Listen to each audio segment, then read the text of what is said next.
the Kangxi, Yongzheng, and Qianlong emperors cover the central part of the Qing dynasty, and in some ways, these three emperors represent the greatest achievements of not just the Qing dynasty, but Chinese civilization in general.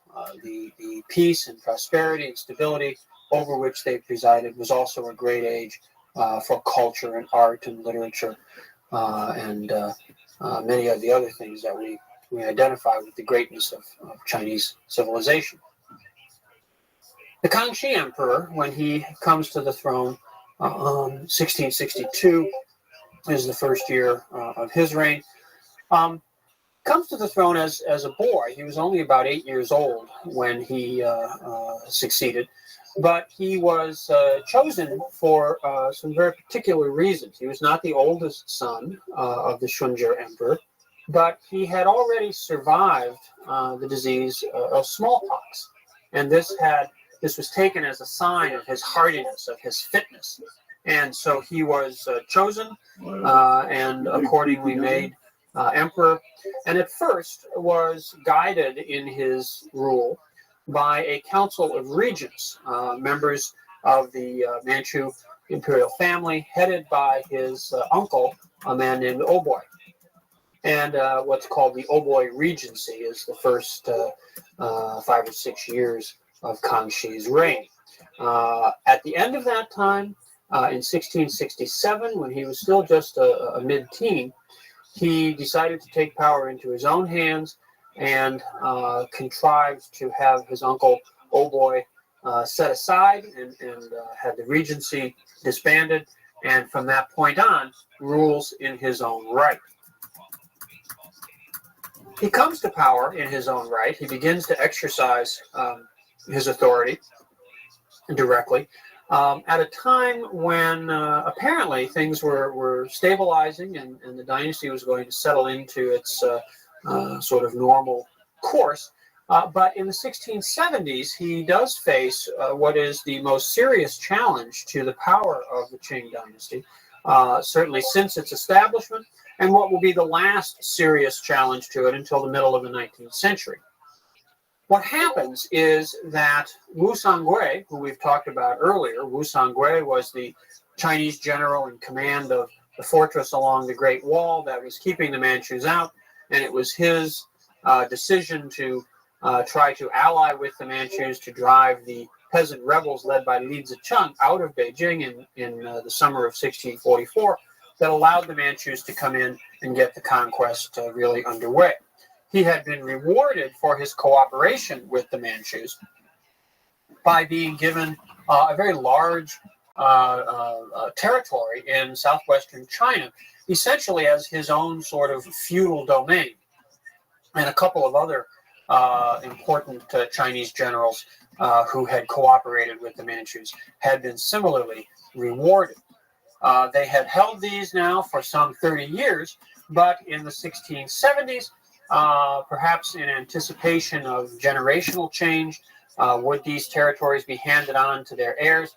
The Manchus tried to recover direct control of this part of southwest China, and this triggered a rebellion, and Wu Sangui becomes the leader of this rebellion. It's sometimes called the Rebellion of the Three Feudatories, because Wu and the other two generals rose up to defy the power of the dynasty.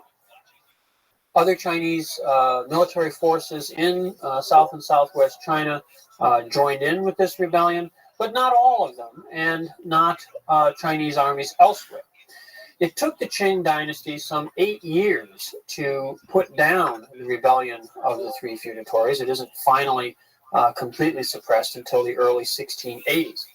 But the success that the dynasty had in controlling it, containing it, and eventually putting it down was based on the loyalty which the vast majority of the Chinese army displayed towards the new dynasty. This was a very significant development because it showed that the Manchus, the Qing state, was not perceived as an alien body. It wasn't seen as something which needed to be resisted and done away with. Despite the fierceness with which the conquest had been resisted at the time, by the 1670s, the Manchus had managed to establish sufficient legitimacy, a sufficient sense of loyalty amongst the Chinese, that when Wu Sangui led this great rebellion, the vast majority of the Chinese military remained loyal to the dynasty. The Manchus had achieved this largely because after the initial conquest, they had established conditions of peace within the empire and had allowed, for the most part, the Chinese to return to their normal livelihoods. They had not sought to transform China. They had not sought to excessively punish China. Certainly, they had imposed taxation and had imposed particularly heavy taxation on the Jiangnan area. And they had also, of course, established the requirement that Chinese men adopt the Manchu hairstyle, what's called the queue. The queue is a long braid worn down the back with the front half of the head shaved. This was the traditional Manchu hairstyle, and now Chinese men were required to adopt it on the penalty that if you didn't wear this particular hairstyle, you could be executed. So it was a very severe measure, but once a generation or so had passed, it was so widely accepted that it became part of almost of a sense of Chinese identity. And the community of interest between the Chinese population, Chinese armies, and the Manchu dynasty. Yo, dog. Such that how are you? The loyalty of the troops remained in place. What's up? What's up? Excellent. Amazing. We're watching the history of Chinese history. I'm glad that you're here. Enjoy your game, man. We're just chilling. On his list was trying to win control over.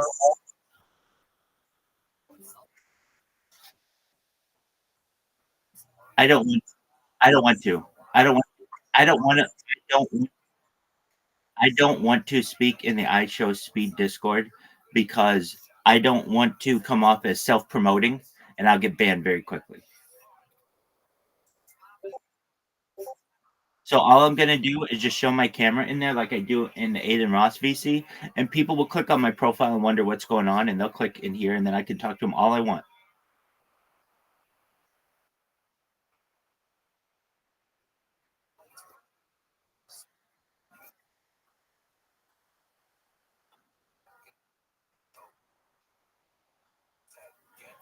Do you think they'll ban me if I just stream in the VC? Did they say that?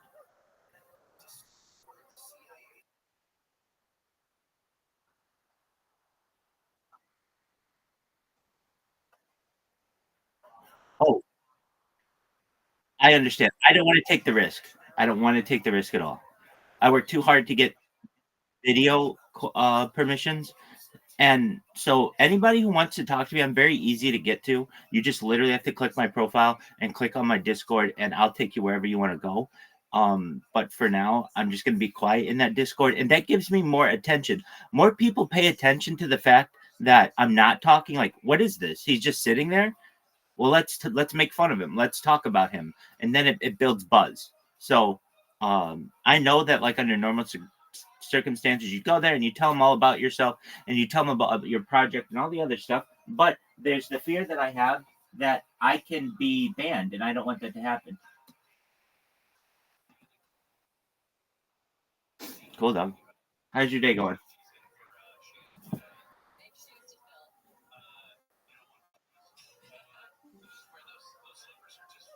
All right, dog. Well, enjoy your sporting match. To participation in the Qing political order.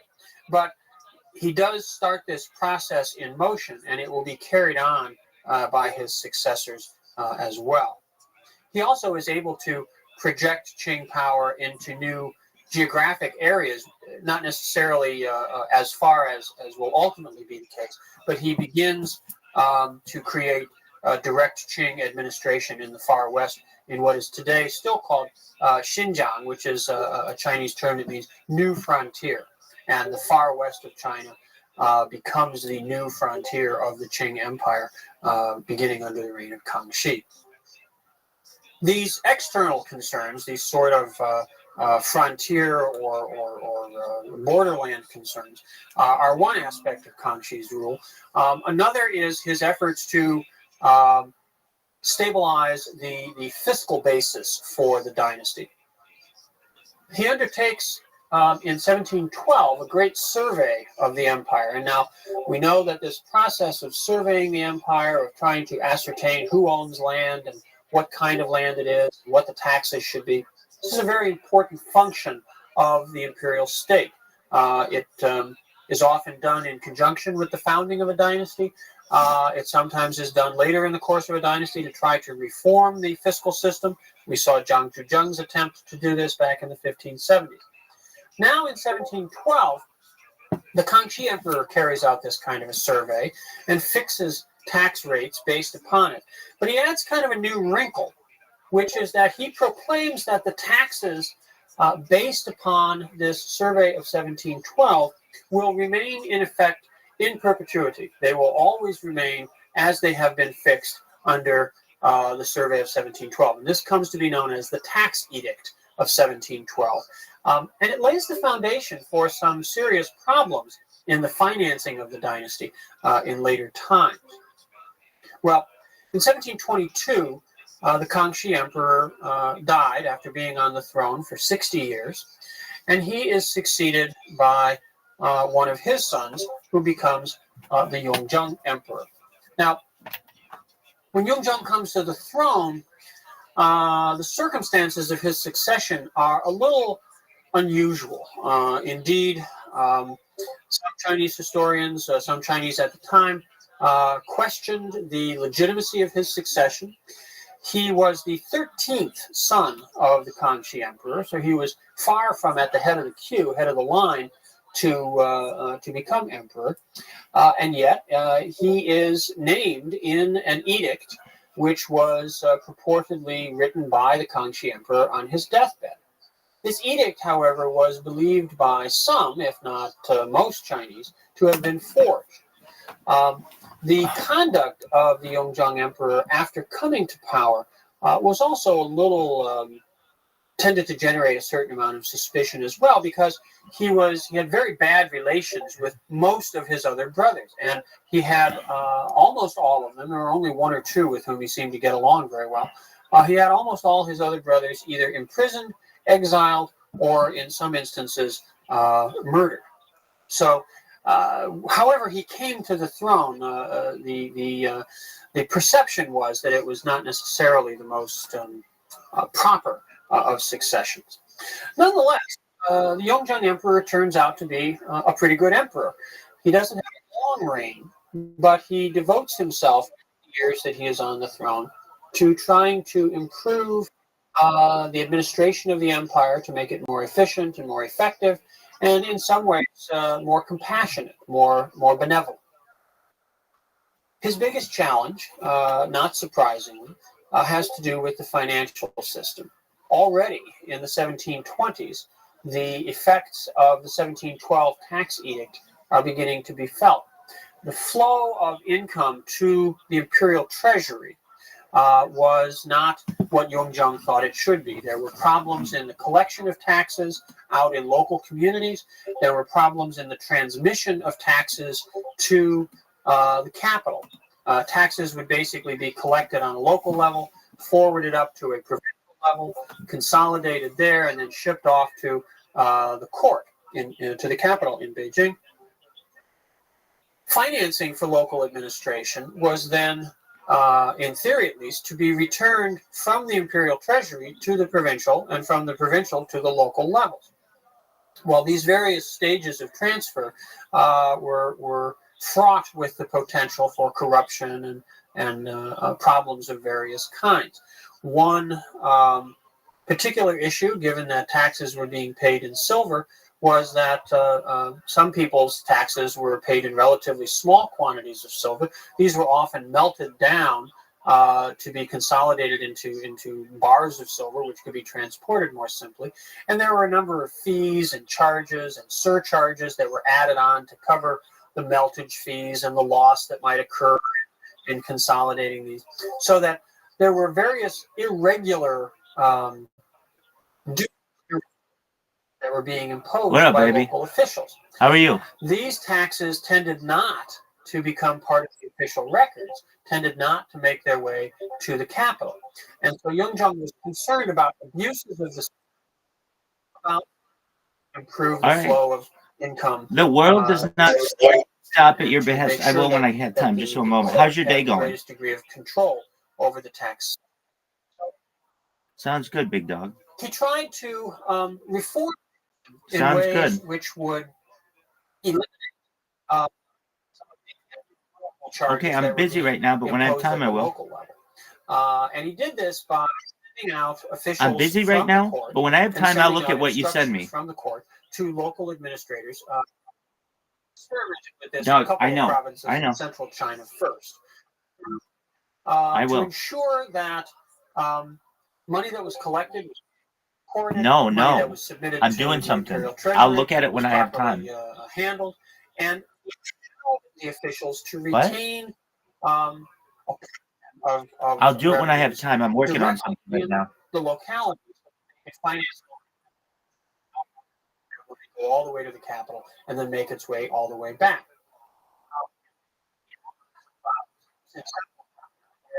Policies were explored. They worked very well. Sounds like a plan. Cool. Try to apply them. He ran into, and the reason for this was basically that he had neither the richest. Very cool, man. Thank you for the information. A sort of middle range of economic and social life. When he attempted to apply these policies in the wealthier areas, particularly along the coast, he ran into again from local elites and from local officials. That's amazing. How's your day going? How is your day? Rather than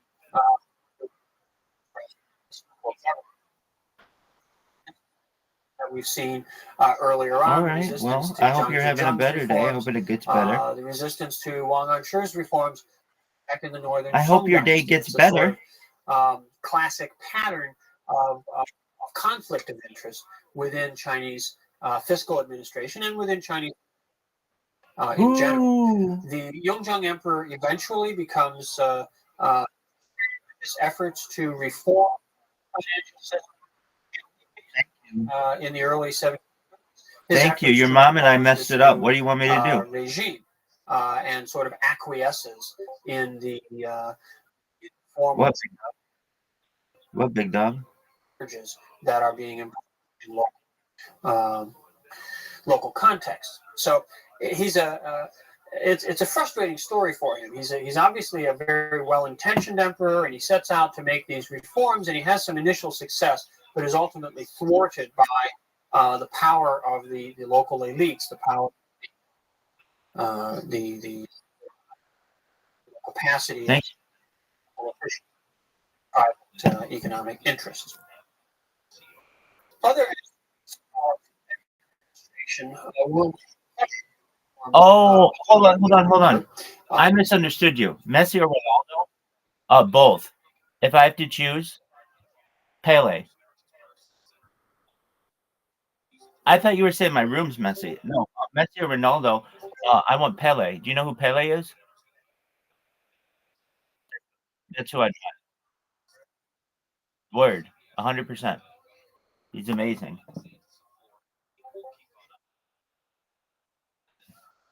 He's very good. Africa rules. I love Africa. Shout out to Africa. Shout out to everyone in Africa. Africa's amazing. I hope Africa. What's that, baby?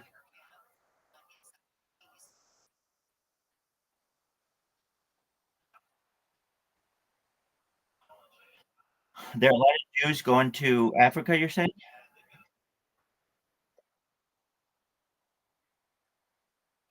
Well, of course, there's Ethiopia.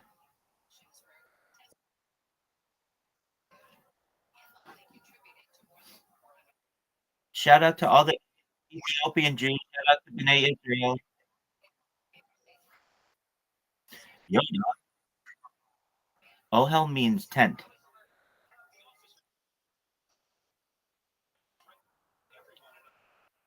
It's a tent. You know, like fun. Is is PUBG fun? I play chess. I play Grand Theft Auto. I play Madden. I play college football, which I call sticks. I play multiverses. I play Fortnite. Yo, big dog.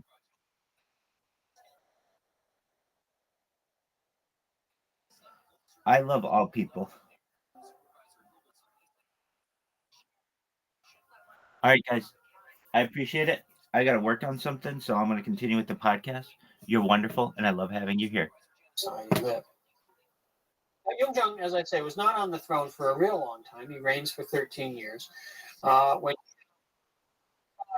succeeded right. by one of his sons, who becomes the emperor, 1735 until 1790.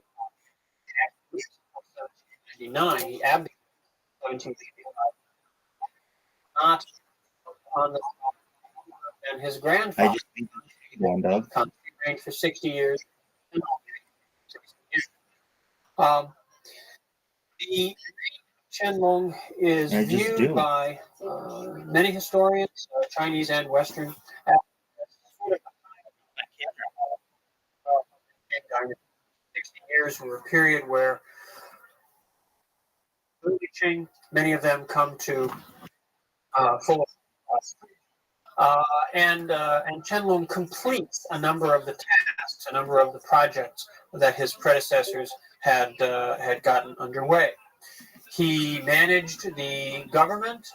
He oversaw the economy in very pragmatic ways. He was a very hands-on administrator. He paid close attention to the details of many aspects of what was going on in the empire. He oversaw military affairs. He was very concerned with the tax system. He was eager to appoint and give power to competent officials, but he always made sure that he knew what they were doing, not necessarily to micromanage them, but simply to keep himself as well informed as possible about the workings of government administration. Under the Qianlong Emperor, population continued to grow in China, reaching perhaps 400 million by the end of the 18th century. And China attained perhaps its greatest prosperity, certainly prior to the present day. It was probably the richest country in the world, a country whose products, tea, lacquerware, ceramics, other kinds of manufactured goods flowed all in a global market. Shout out to India. We love India. India rules. To form a very powerful component of some 25% of the production originated in China, and many of the goods that were produced there traveled or by land or by sea to the far corners of the earth. So the empire over which Qianlong presided was truly one of peace and prosperity, certainly in terms of China itself. Nonetheless, it was not a time when there was peace everywhere, and for Qianlong in particular, there were military campaigns that he was very interested in pursuing. He was able to complete, through these military campaigns and through diplomatic initiatives as well, the process of bringing all the Mongol tribes into the empire, the Western Mongols, sometimes called the Dzungars. Finally, by the 1770s or so, submit to the authority of the Qing. They return to Chinese territory or to Qing territory in the far west, and they pay their respects. They pay their sort of feudal duties to the Qianlong Emperor, and he receives them in special ceremonial sites built to specifically to perform these functions. Qianlong pursues a very careful policy in dealing with defeated rivals of paying them great honor and great respect. He gave them official titles. He often bestowed great wealth upon them. He was interested in expanding his empire. He was interested in establishing his control and domination. He was not interested in destroying and humiliating his enemies. He wanted to bring them into the empire, and then once he had them in the empire, he wanted them to be successful, prosperous participants in this great, all-encompassing sort of vision that that the Manchus had. He deepened the relationship between the Qing Empire and Tibet. Tibet had been closely linked to the Mongols, and through that link to the Mongols was incorporated into the Manchu Empire when it was first established in the 17th century. The Manchus had been deeply involved in the internal politics within Tibet, the conflicts between different factions within the religious leadership in Tibet was resolved under pressure from and perhaps with the assistance of the Manchus. And the Qianlong Emperor continues those policies of intervention and maintaining a strong Qing presence in Tibet all through his reign. Under the Qianlong Emperor, the borders of the empire reached their greatest extent. Everything that is today part of China and much more, what is today the Republic of Mongolia, the maritime provinces of Russia, and certain territories in Central Asia that are now not part of China, were part of the empire under Qianlong. He really takes the empire to its greatest extent.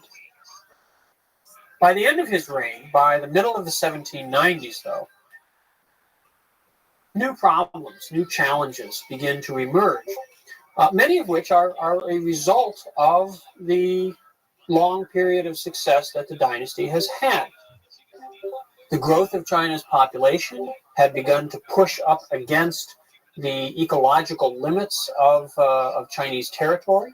The amount of land which was available to sustain the population couldn't be expanded, and the intensity of its exploitation had limits that were based upon the very surplus of labor that was available for farmers. And the living stagnated in the 18th century. The economy had simply plateaued. Non-rich existing technologies and tenure, it couldn't continue to grow. New pressures began to be placed on China from the outside world, in particular. Dude, I love that you hate China so much. I love both China and India. And after we watch this on China, we're going to watch one on India. So just be patient and you're going to get your desire. W's for India. W's for India. Chinese. No, in fact, just for you, I've watched this like 5 fucking times. I'm going to play the... I'm going to go play an Indian one. So just one moment. I'm going to start the Indian playlist. I'll be right back. China and the West were poised on the edge of a new era in world history. In China, the Qing Empire, which had been around for more than 150 years, had achieved great success, had expanded its territory, its population had grown, its economy had flourished, its culture was vibrant and dynamic. and yet it carried within itself the seeds of very serious problems having to do with the pressures of population on the ability of the land and the economy to sustain it, and having to do with the ability of the... All right, friends. Next up, we've got the BBC, The Story of India, Episode 1. Shout out to India. Shout out to the man from India in my chat. Shout out to all the Indians ever. Any Indian, red dot or feather, we love you all. India threw off the chains of the British Empire and became a free nation. W's for India, man. Absolutely. And now the world's largest democracy is rushing headlong into the future. As the brief heyday of the West draws to a close, one of the greatest players in history is rising again. India has seen the ebb and flow of huge events since the beginning of history. Its tale is one of incredible drama and the biggest ideas.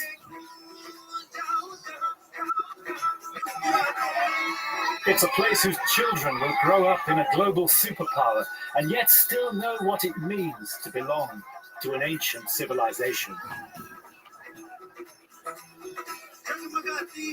This is the story of a land where all human pasts are still alive. A 10,000-year epic that continues today. The story of India.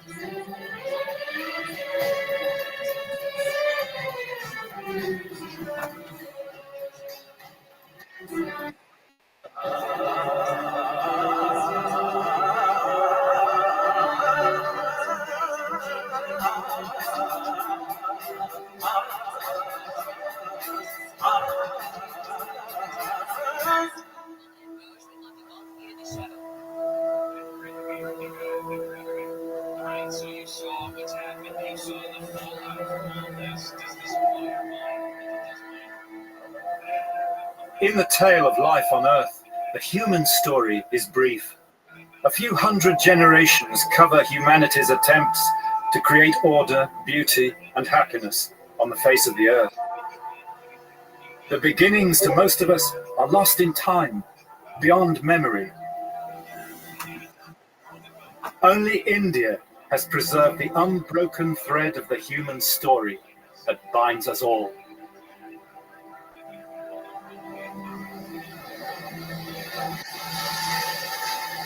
According to the oldest Indian myths, the first humans came from a golden egg laid by the king of the gods in the churning of the cosmic ocean. Modern science, of course, works in a less poetic vein, but no less thrilling to the imagination. For what science tells us is that our ancestors first walked out of Africa only 70 or 80,000 years ago, round the shores of the Arabian Sea and down into South India.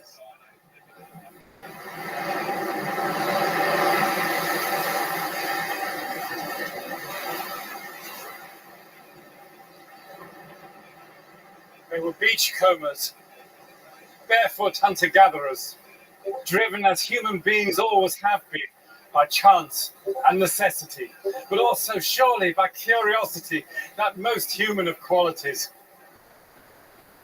When they came here to India, they must have been overwhelmed by the fertility. Here down south, you throw a mango away and a tree will grow. Life is super abundant. So here, some of them stayed, and they were the first Indians. And all non-Africans on the planet can trace their descent from those early migrations into India. The rest of the world was populated from here. Mother India indeed. And amazingly, for so long ago, those first Indians have left their trail. If you go inland from the beaches of Kerala into the maze of backwaters deep in the rainforests, you'll still find their traces, clues to what lies beneath all the later layers of Indian history, clues that till recently were completely unsuspected. For here, you can even hear their voices, sounds from the beginning of human time.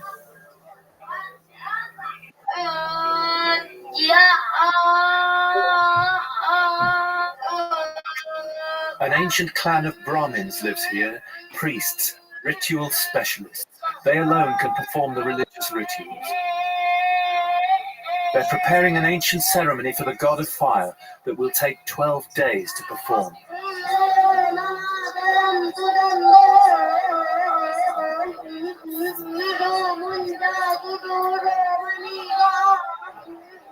For centuries, these incantations or mantras have been passed down from father to son, only among Brahmins, exact in every sound.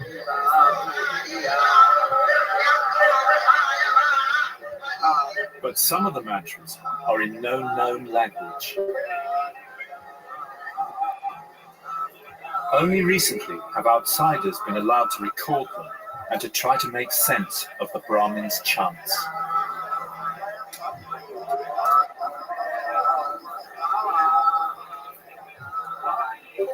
To their amazement, they discovered whole tracts of the ritual were sounds that followed rules and patterns but had no meaning. There was no parallel for these patterns within any human activity, not even music. The nearest analogue came from the animal kingdom. It was birds. These sounds are perhaps tens of thousands of years old, passed down from before human speech. There are certain patterns of sounds preceding and succeeding texts. That is what is called oral tradition. You can't write those patterns in book. It's unprintable. So only orally it can be transmitted through generations. And this oral tradition is still alive in Kerala.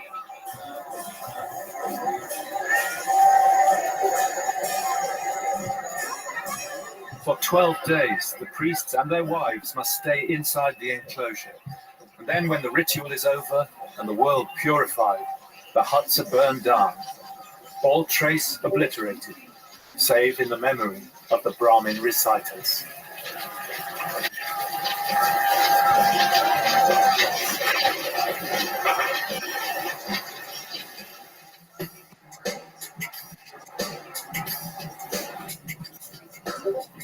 So there's a crucial clue to the story of India, how the experience of the ancestors is faithfully handed down from generation to generation. But it's not just sounds and rituals that have been passed on. Over the hills in Tamil Nadu, geneticists from the University of Madurai have been testing the DNA of tribal villages. First, we isolate the DNA from the solution and we look for specific markers in the solution, ancient markers, which can give you the clue about the migrational history of people. It's a direct evidence that we are out of Africa and it's all a brotherlyhood. We are all the same.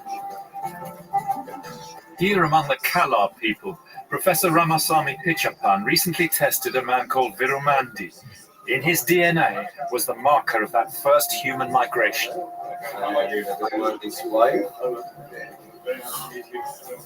Since the migration of the first man 70,000 years ago, and which Virumandi probably carries that gene M130, right? Right. Yeah. So Virumandi, how does it feel to be the first Indian? Yeah. I'm very happy for this that you have this gene. Wonderful. Virumandi's tribe practiced South India's and the world's oldest form of marriage with first cousins. That way, they've handed down some of mankind's earliest genes. Some 50 to 60,000 years ago, this M130 gene pool came over here. And luckily, somebody stayed in this village and expanded, then we could identify. To our surprise, that the whole village is of M130. Everybody around us here. Everybody around us here carries M130. So you call it as a founder effect, what would be that? You've got the early migrations in at least two waves. Language is only developing later. Yes, the scholars feel that it is only just 10,000 years old, this spoken language. Maybe only 10 to 15,000 years old. language is not the same as ethnicity. We need to make that clear, don't we? Yes, Yeah. it is absolutely essential. Yes, Yeah. it is not. The language can easily be adopted. The same is true with religion too. It's a kind of belief system. You believe in your system, in your education, or in your capacity, or in your family, whatever way you feel like. You have every liberty to feel proud of what you are. This is because of this reason I believe that India has become such a cosmos of humanity with a diversity, but still with a unity. Is that what makes you an Indian? No, probably yes, a human being, all the more I would say, rather than Indian. Word dog. I And fucking. despite I'm all picking the up shit later right now, baby. migrations and Shout invasions, to India. India's Shout to gene India. pool has remained largely constant. It's one of the unchanging roots of India. Languages and religions came only later, and they are always subject to change. But here in the south, they've passed down humanity's oldest religion too. In the great temple of Madurai, they still worship the female principle, the mother goddess, as Indian people have done for tens of thousands of years.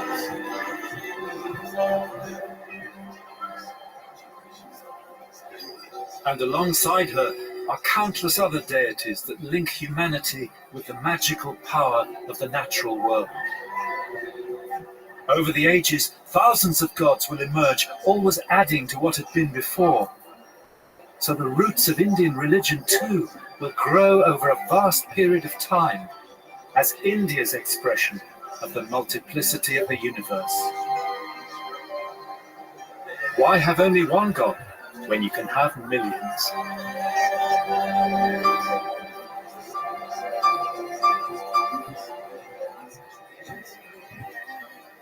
So India's famous unity and diversity goes back to customs and beliefs and habits that lie deep in prehistory, like the worship of the goddess here in Madurai.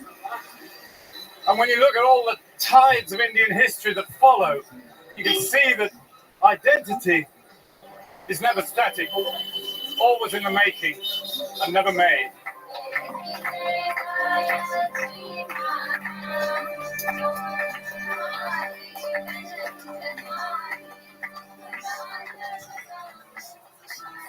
Now we must rush over tens of thousands of years in which humanity lived as hunter-gatherers.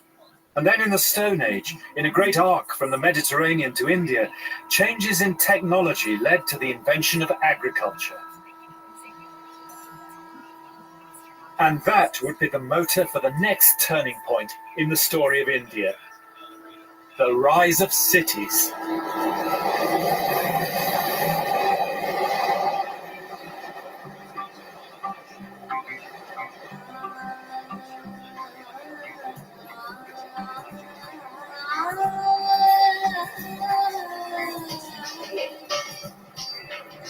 In the year 2007, for the first time in history, most of us will live in cities rather than in the countryside.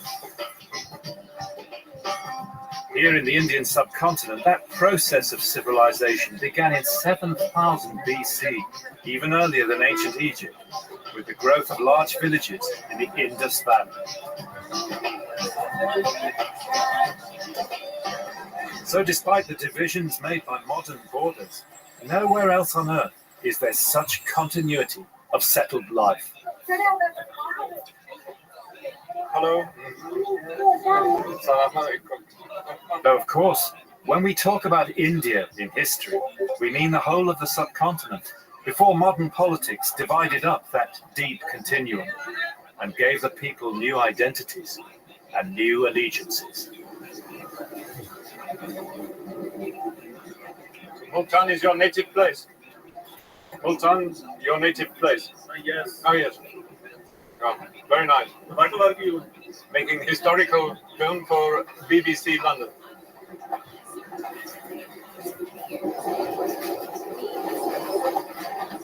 These days, civilization is a very problematical word with many shades of meaning. But to historians and archaeologists, It means living in cities, large-scale, highly organized societies, monumental architecture, law and writing. And to find the origins of Indian civilization, we need to come first of all to Pakistan, once part of India, but split to become a separate country in 1947. Because it was here in the valley of the Indus River, comparatively recently, a series of amazing discoveries revealed a hitherto completely unknown ancient civilization.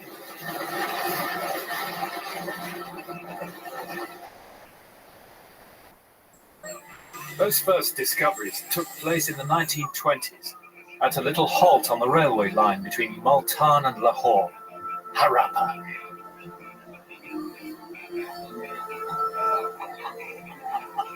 At that time, the Indian subcontinent was under British rule. And then the idea that the people of what is now Pakistan and India might be heirs to an ancient civilization far older than the Bible, Greece, and Rome would have seemed incredible. The Europeans saw India as a primitive, backward place. They believed civilization was the product of the classical world, for whom they were the modern standard bearers. And nobody even suspected that India had a prehistory.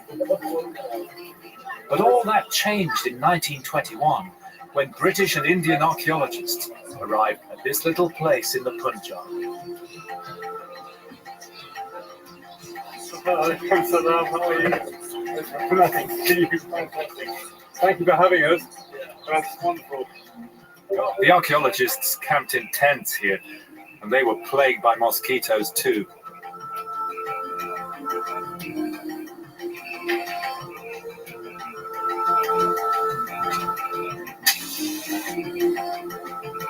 That night in the dig hut, I read again the romantic account of those first discoveries, at the same time as the finding of Tutankhamun in Egypt.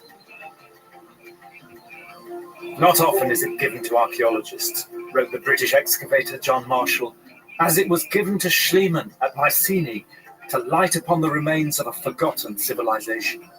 It looks, however, at the moment, as if we're on the threshold of such a discovery here in the plains of the Indus.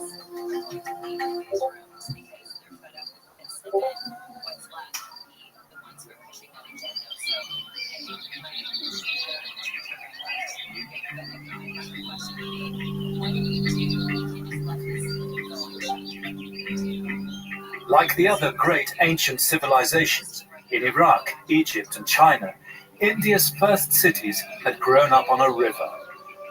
The ruins of Harappa stood on the dried-up bed of a tributary of the river Indus.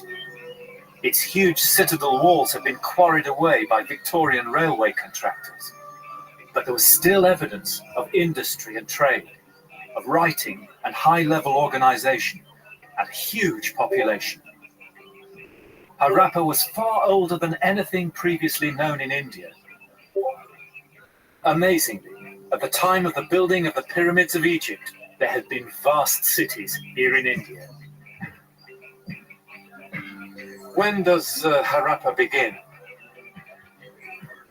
Harappa was begun in 3500 BC, 5,000 years ago from here. Right, 3,500 BC. Yeah. So this is very, very long-lasting place. And when was the heyday, the high period of the Indus civilization? The high period of Indus civilization started from 2900 BC to 1900 BC. This is the highest period, and we call it mature Harappan period. Right. And how many people do you think? How many people do you think lived here in the height of its power? I think about 2 lakh people. 200,000 people. According to their houses and streets. It is the estimated guess. Wow, but it's a big city for the ancient world.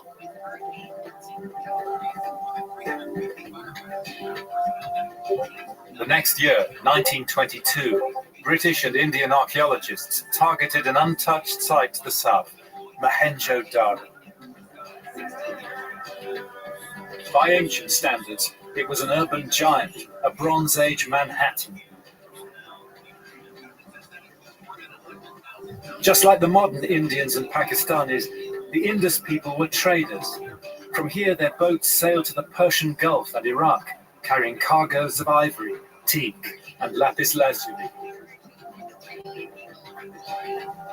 The city appeared to be the capital of a great empire, which we now know extended from the Himalayas to the Arabian Sea.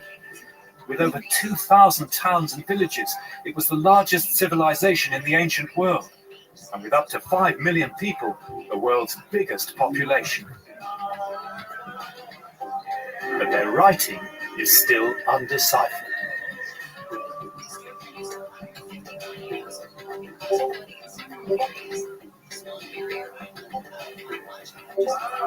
Then, after several centuries of stability, the cities declined, trade collapsed, and urban life itself ended. People went back to the land. But why the Indus cities died is one of the greatest mysteries in archaeology.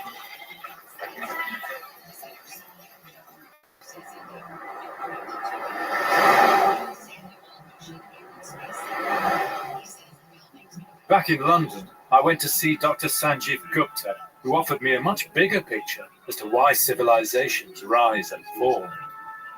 About 180 million years ago, India was actually an island floating in this vast ocean that we call Tethys. It was moving northwards for about 130 million years. Eventually, about 50 million years ago, it actually rammed into Asia, collided with Asia to produce the world's largest mountain belt, the Himalayas.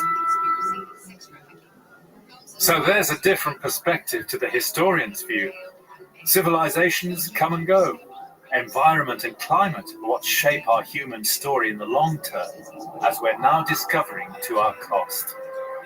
The Himalayas draw the warm air from the south, which is precipitated in rain, the monsoons. And the monsoons made the first Indian civilization. When they failed, it did too. The key was the shifting and drying up of rivers, and one great river system in particular. What we've been doing is to look at satellite imagery to try and see if you can trace paleo river channels essentially on the floodplains. So this is the area just around, along the border between India and Pakistan. That's right. And we're going to basically zoom in on the area over here and look at some satellite imagery in some detail. So in the satellite imagery, what you can see are these light areas, which are desert areas, sand dunes, etc. But snaking through the desert, you can see the trace, this dark channel-like feature, which people believe is the trace of an ancient river. If we now put the sights on for the main phase of the Harappan civilization, you can see beautifully how those sites are actually strung along the trace of this ancient channel bed. There, isn't it? Absolutely matches the curve of the channel bed. And you can trace it actually from India into Pakistan, into the area that's called Cholistan, where you have numerous sites. So this is from the height of the Indus civilization? Yeah, probably between 5,000 to 4,000 years ago. When Mohenjo-Daro and Harappa are at their height. So what happens to these sites at the end of the Harappan civilization? So, actually, if we look at the later Harappan stages, what you see is that there's a major shift eastward into the eastern part of the central and eastern part of the Ganges plain, away from the major Gaga Hakra settlements over here. Wow. In the last 10,000 years, we've actually seen a progressive decline in the strength of the Indian summer monsoon. And particularly around, some people suggest that around 3,500 years ago, there was actually a major decrease in the strength of the monsoon. Climate change isn't just happening now, it's happened in the past. All these early settlements, these mature Harappan civilizations, settlements just completely disappear, and we see this major shift eastward into the central part of the Ganges plain.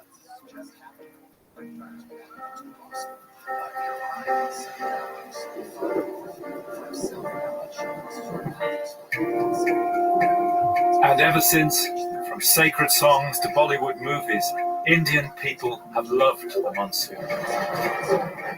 The coming of the monsoon has an almost erotic charge. It's the giver of life itself.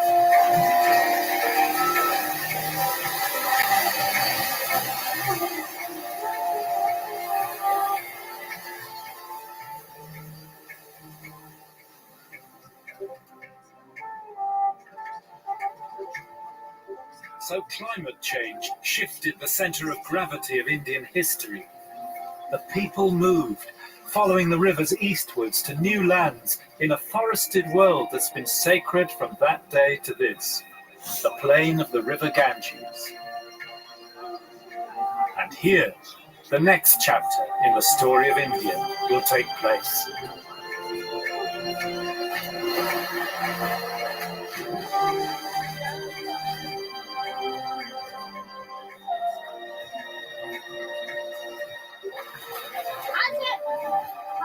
Hi, how are you? How is the water? The water is good?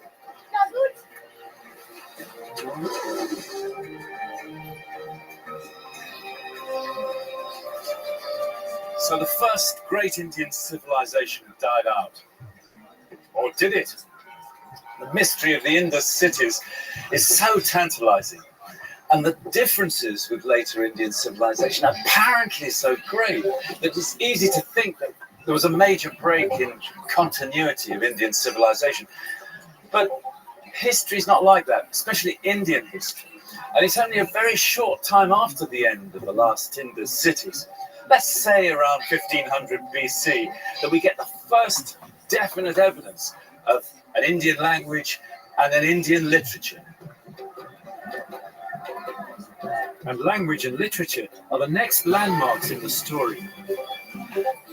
Texts we can not just hear, but read. The language is Sanskrit, the ancestor of all the modern dialects spoken in the north of the subcontinent, across Pakistan, India, and Bangladesh. It's the root of the languages spoken today by nearly 1 billion people. But where did Sanskrit come from? Is it the language of the Indus civilization? Did it grow up here in the Ganges plain? Or did it come from outside India? Like Latin, Sanskrit is no longer a spoken language. But here in the holy city of Varanasi, young Brahmin boys still learn it to recite their earliest scriptures, the Vedas.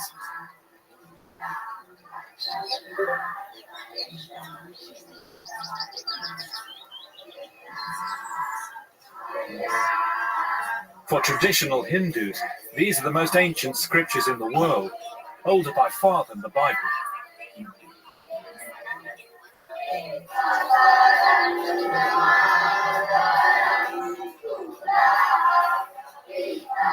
The Vedas have been orally transmitted down the ages as accurately as a recording, and it's because they're so perfectly preserved that linguists can date them. The oldest is a collection of 1,000 hymns called the Rig Veda, which start around 1500 BC, a time when Stonehenge was still in use. It's quite a thought, isn't it? In this room, you've got a living link with India's deep past. What you're listening to are the sounds and the words of the Bronze Age. As with the mantras in Kerala, the archaic verses of the Rig Veda have been passed down word for word only within families of Brahmin priests. Is it easy to understand today? Or is the Sanskrit, ancient Sanskrit, very difficult to understand? Yes, very difficult to Sanskrit. It's very difficult. Very difficult Sanskrit. Only through Brahmins? Only Brahmins. Only Brahmins, right? So all the boys here today they are Brahmin boys here. After Samskar. Welcome, welcome. After Hey, did that motherfucker wake you up?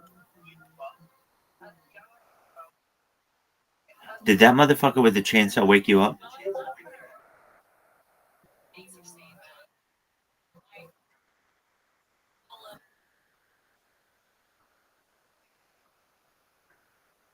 Okay, wait. Hold on. Then there were multiple. Okay. Here we go. I'm going. Wow, this is our first tag team. All right, here we go. Yeah. Okay, so I go to moderator in Rabbi's channel, and it's amazing that I did this thing and I even have trouble with it. All right. So you made a note And let me see. How far away? Yeah, just do that.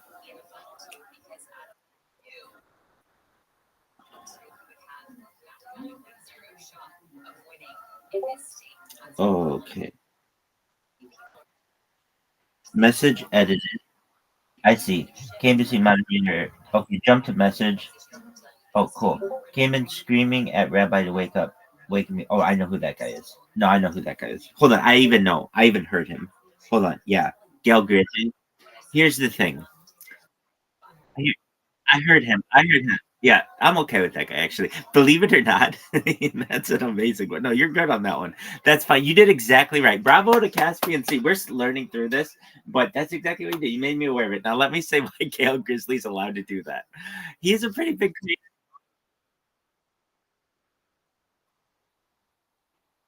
Well, so I know who that is. I knew who it was when I heard him. I know who it is now. It triggered it in my head. I was asleep. He awoke me, and I heard him yelling that. And he's like, "You're always sleeping. Whenever I come in here, you're always sleeping." I know, dog. Why? Because you're in fucking, I don't know, and I'm in the United States, and our fucking clocks are off. So every time you come in here, I could be saying the same fucking thing about you. Yes, I do sleep, but I get that. Yeah, so okay, that's actually not who it was, but and I'm not banning Gail. Gail, I'll let him pull that shit a few times until it really gets me pissed off and under the wrong circumstances. But at least I've met. Oh, that's fine. At least I've met. There's this other, well, this guy now. So he's done it 4 days in a row now, and yeah. Wait. I want you to go to the chat. Okay, go. No, you left 1 second before he came in or something. It was freaky. I know that wasn't you, but it was almost like he told you leave, and then you left, and then he came in and me. Oh, I bet that's what it was. I bet Oh, that is what it was. Caspian Sea. He was waiting for you to leave. The second that you left, he came in. He wouldn't come in here with another person because he knows I can ban him. Okay. Oh, that's what it was. Oh, I'm glad we said that. I'm like, yeah. What are the odds that? Okay, that. I know he was. I know he was. Dog. I know he was. So let me find the message. Dude, I'm telling you, that's exactly what happened. Welcome. How you living, Pen? That's. Oh man, I don't know if I can do that, Flax. I'm bringing a lot of people to you, Flax. I love you, and I want to make sure that your audience knows about me. Do you want to know how to get rid of it? Do you want to know how to get rid of it? You can put a delay on of like 2 minutes and you'll never see it again. 2 minutes and you'll never see it again.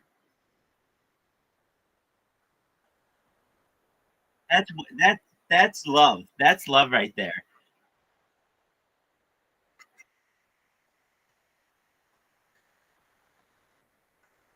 I watched it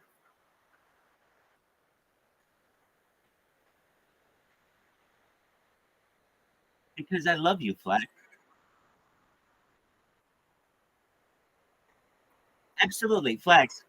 Flax, I promote you everywhere. I'm promoting you in Aiden Ross's Discord simultaneously with, with, with I Show Speed. Everybody knows about you, big dog. Everybody knows about you. Yeah, and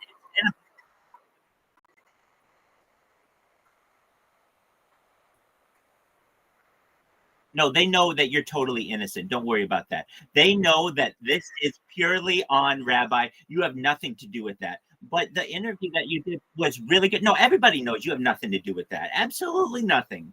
But what people do know is that you're an excellent interviewer and you're an excellent host and that you're very entertaining. And that's one of the reasons why you're always at the top of the channel. Look, I'm telling you what, it made me notice you and it made Caspian Sea know who you are. I saw when my bot spammed you and you had over like between 200 and 300 people watching you at that time. I have that in my head, that kind of data, and I keep an eye on you, man. I want to make sure that you're doing well. And the thing is, you're very successful. And the higher you go up in the list, the more of this shit you're going to get. So I'm just the first person who has done this to you, but I'm certainly not going to be the last. But what I want you to know is none of those other people are going to help you. Flax, when I go viral, Flax goes viral. When I get rich, Flax gets rich. When I get rich, Flax's audience gets rich. And what do I mean? Flax, I have more data online than any person in global history. This goes back to the pandemic. We've seen the death of a queen, the birth of AI, the coronation of a king, and everything in between. You know that we talk about some subjects on this stream that are unlike any others, and that they're going to change the world. Everyone's going to want to associate to this.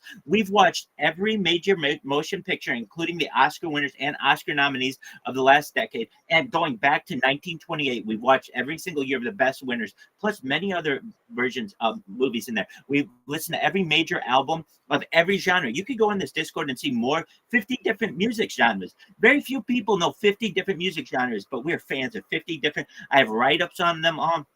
You can go on this and listen to every major audiobook, every major religious book, additionally, every major television series, everything from Sex and the City to The Sopranos to I Love Lucy and everything in between. We've watched. I've done my best to archive all of this so that in the future, once AI can cut it up, you will essentially be able to go to this as a library of the world's media, and you'll be able to get reactions. We'll be able to grow up together. It's like a real-life Truman Show.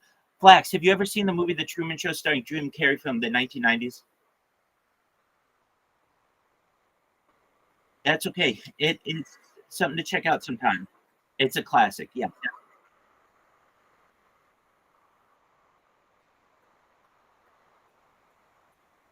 Well, absolutely. If you want to get into directing movies, well, this is an excellent one. Yeah.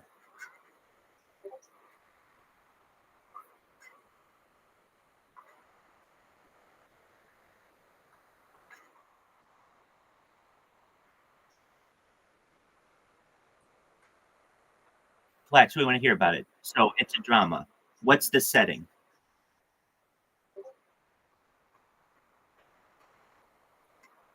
Cool.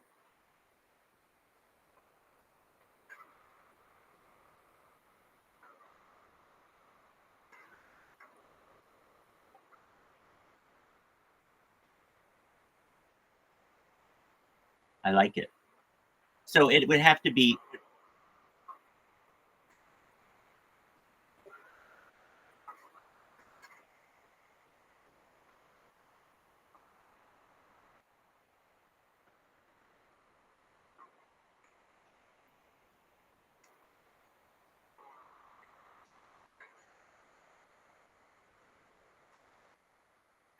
Here's the thing.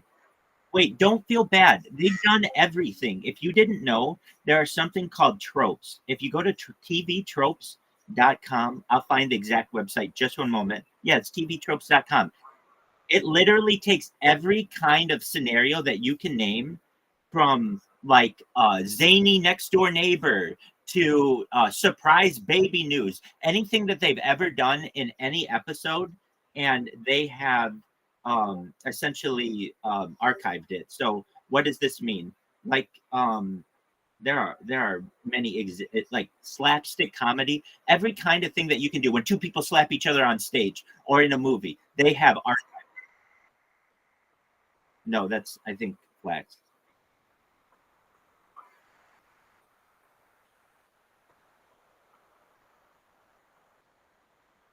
Absolutely, Flex. It's all love, and I want you to know, if you do want it to stop, if I could personally, I would just turn it off for you because you're a wonderful person. I'll tell you though. No, no, no, absolutely. You've been really cool to me, Flax. Honestly, that interview that we did, I've promoted it a lot. A lot of people have said that that is a really favorite moment of mine that I've had, just because it encompasses who I am, and you had the opportunity to be there. I want you to know if I could stop it immediately for you, I would. Here's what I can tell you. You can turn on a 2-minute delay. You'll never get any more spam again. I can't turn off the clip bot, though. That's just going to keep on. No, wait, Flex. I've got another one for you. This is actually instant. Here it is. If you look at, I'll give you an example of a streamer, Lurk24. He has a very long list of rules. Okay, and what happens is that list of rules gets cut off at the bottom, and my bot can't see it. So I advise you just have a bunch of rules. They can be cool rules. Somebody just presses accept, and a human will go through it, and my bot won't, and you'll never get spammed. And you don't have to wait any time. Excellent. Yeah, no one knows. Flex. I'm going to tell you the truth. No one knows that one. You do now.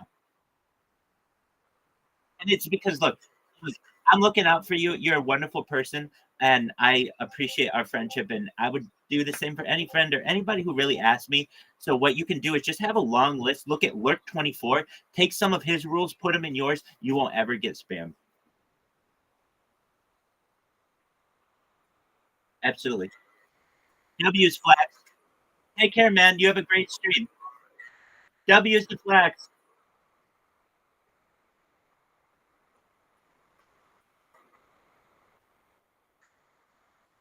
Absolutely. Take care.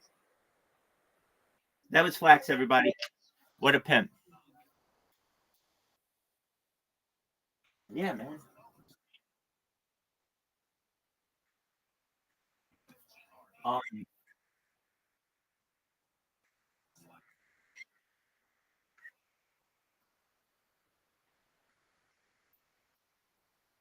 Yeah, I think it's pretty hot where he is, perhaps. I'm not sure. So he might have an air conditioner close. Background. Oh, and that could be too. He could have his off.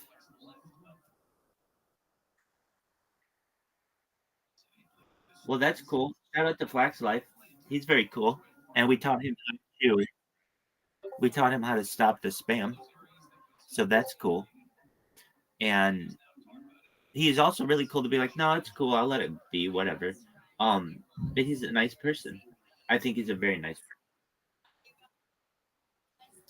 Yeah. Right. But I do want him to be able to stop it. And here's the thing. If enough people do that, then I'll just teach the bot how to fucking get around it. So it's like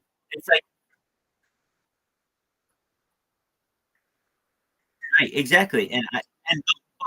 But here's the thing. I would tell him in advance, Flax, I'm changing the bot. Here's how you can avoid, and he'd be like, dude, fuck it. I don't give a shit. I miss it. See, here's the thing.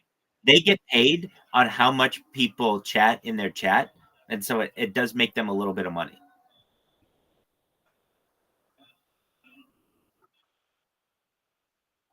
I have been successful. I don't know if it's a good thing or a bad thing, but I think it's kind of a bad thing, but not really.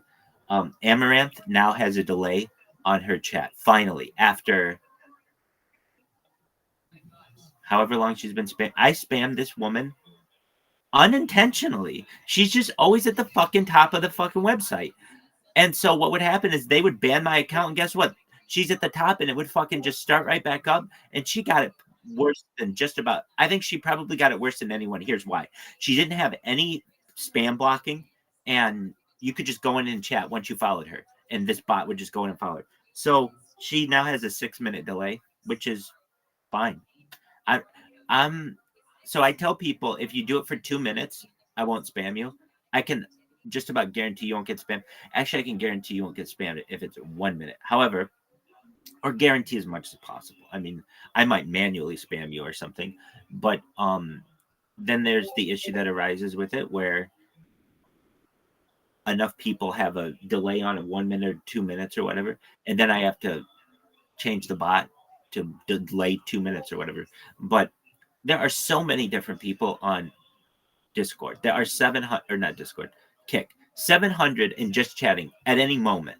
That's 700 people you can affect with this bot. So I don't have to go at the most popular people, and I've been avoiding it. I've been changing it up. I built 5 bots that just randomly create clips of people's streams, and like one of them goes after streams 1 through 10, the next one 11 through 20, the next 21 through 30, 31 through 40. What's up?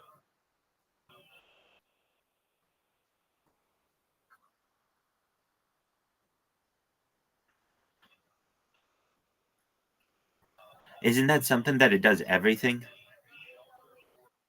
It is amazing. Yeah, that's the word for it. It's an amazing bot. I even put that bot in. It's the one bot that I have in the two other channels. And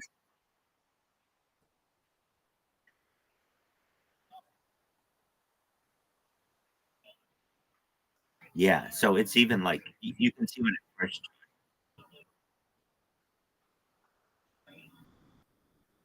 Yeah, and that's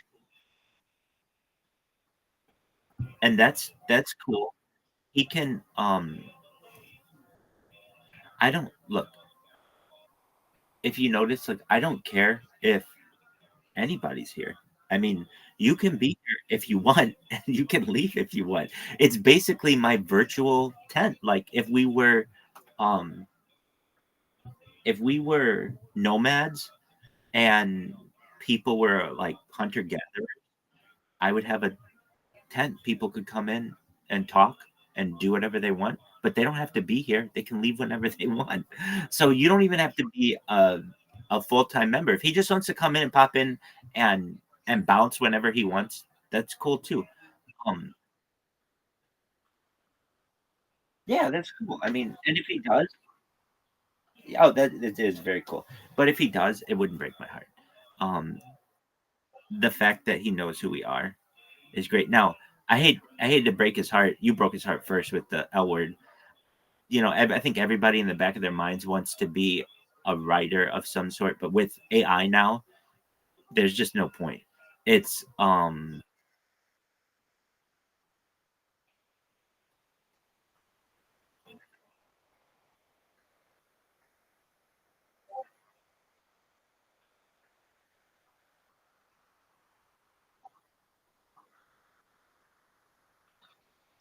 I thought of it as three women who had one guy. Isn't that how he meant it? You thought it was three guys who I guess it's ambiguous, which could be really cool.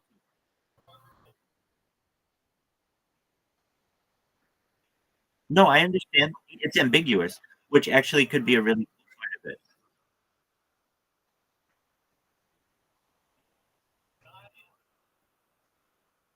Welcome, welcome. How are you?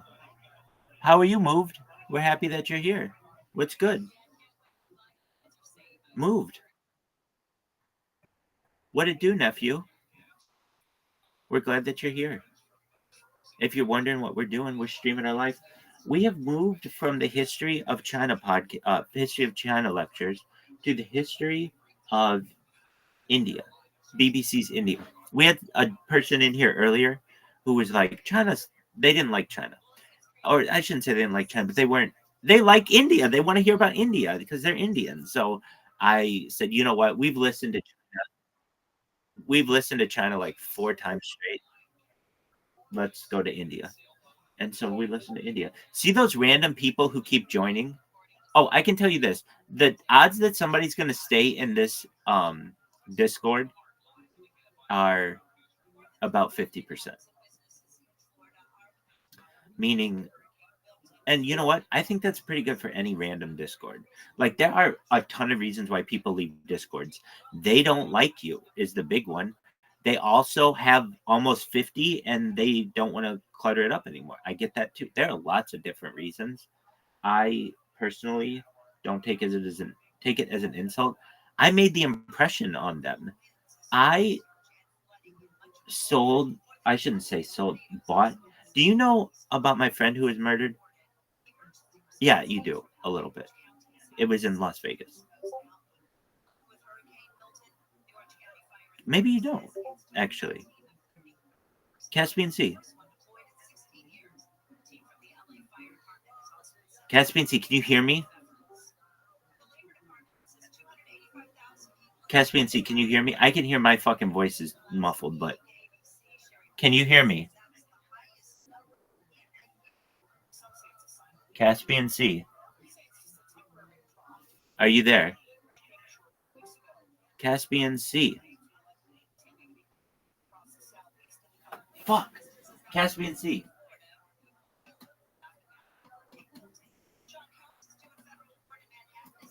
Dog. Caspian Sea. Are you done? Hello?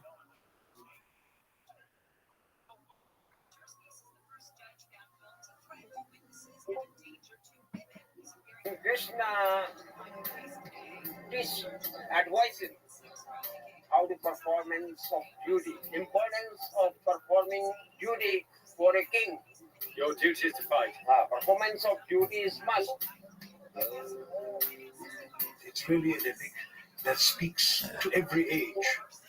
It is an epic full of stories. What of am I human speaking of beings, myself over feet of here? clay, with Caspian lust, Sea. lechery, and ambitions and fears.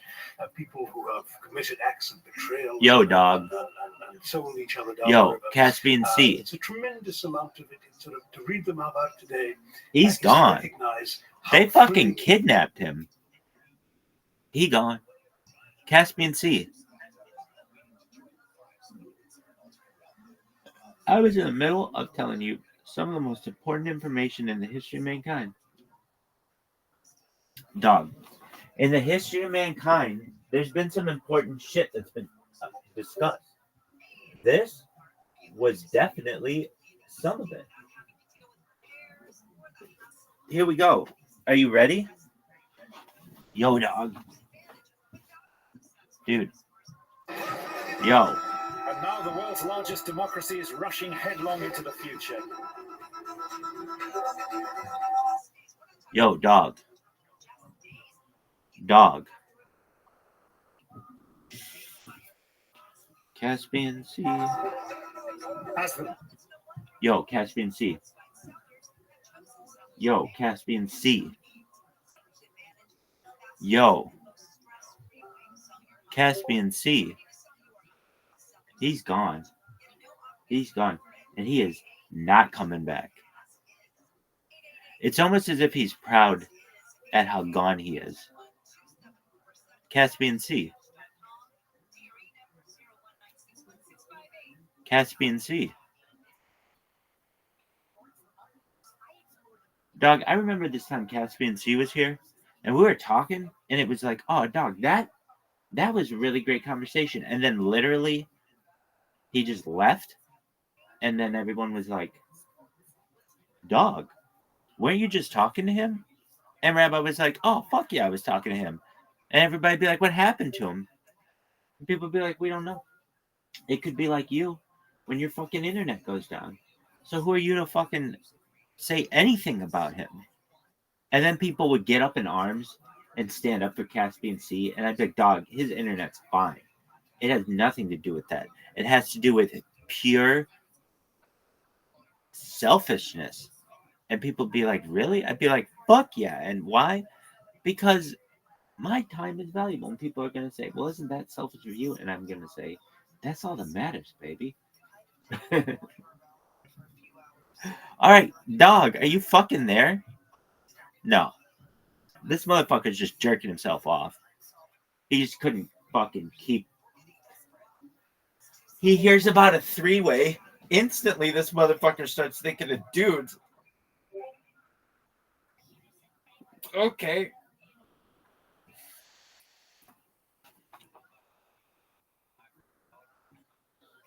Hey, dog, you know that there's something called TV tropes that literally have every fucking idea ever? Oh, so you like took them all away. Yeah, dog, all that shit already exists, son. Dog, this shit sucks. Oh, dude, I just saw what it fucking did.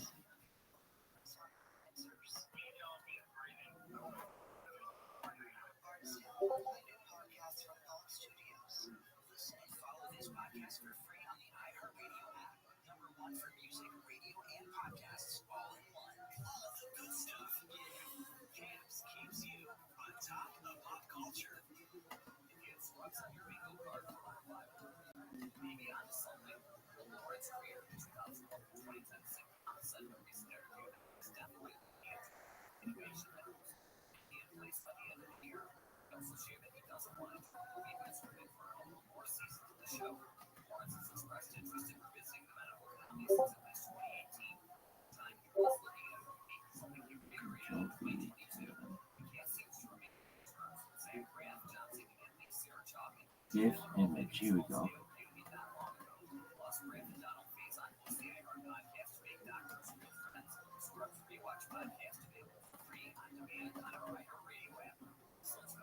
No shit.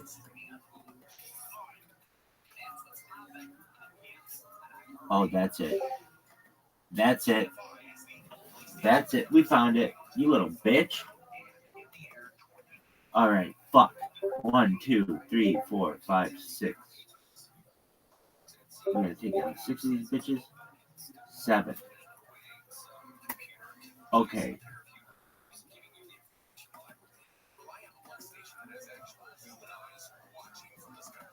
Big 8.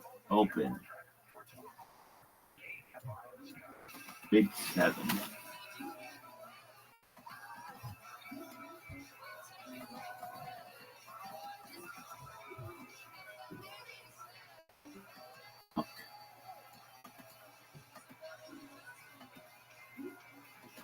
All right, just try this one.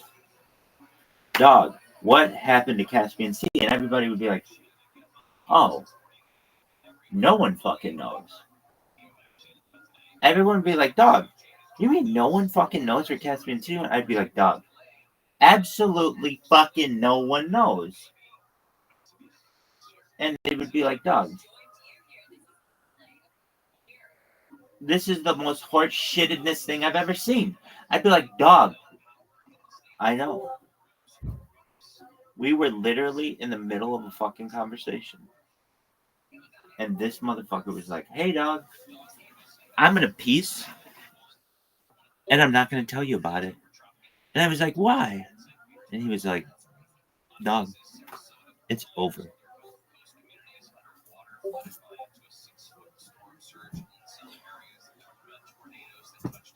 As the brief heyday of the West draws to a close, one of the greatest players in history is rising again. India has seen the ebb and flow of huge events since the beginning of history. Its tale is one of incredible drama and the biggest ideas.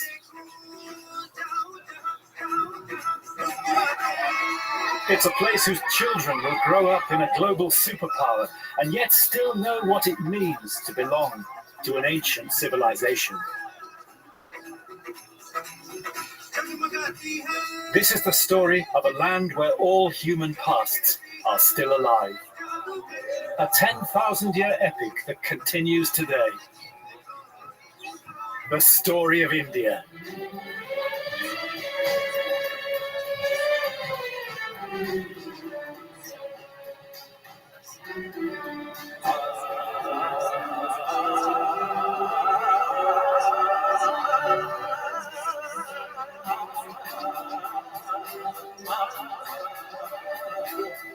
These motherfuckers use a lot of orange, kids. That fucking wall.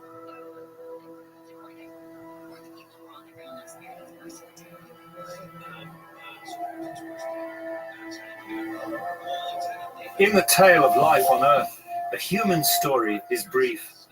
A few hundred generations cover humanity's attempts to create order, beauty, and happiness on the face of the Earth. The beginnings to most of us are lost in time, beyond memory. Only India has preserved the unbroken thread of the human story that binds us all.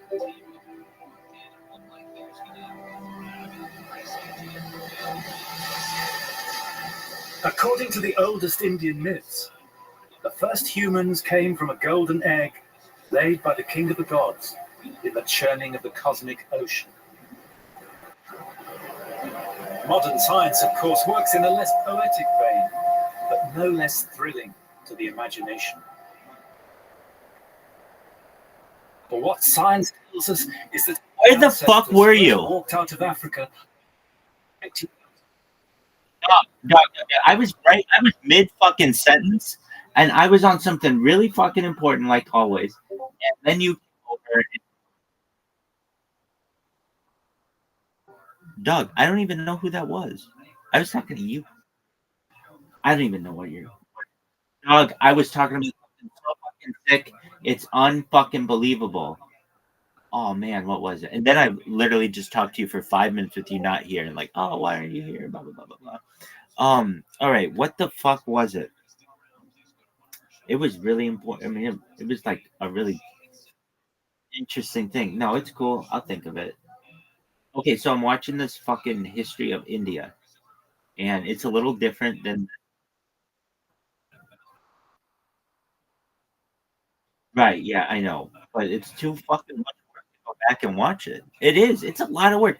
You would think that it would be really easy for me as a creator to just be like, oh, I'm gonna click the little thing and go back and go back and go back. It's like, no, I don't even know if it's fucking recording. So I think it is. You know, as a creator, there's always something that can go wrong.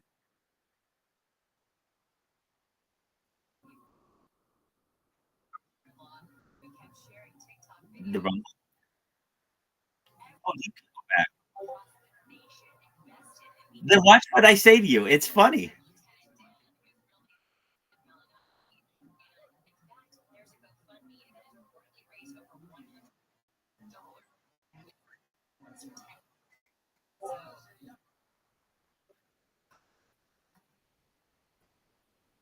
Right.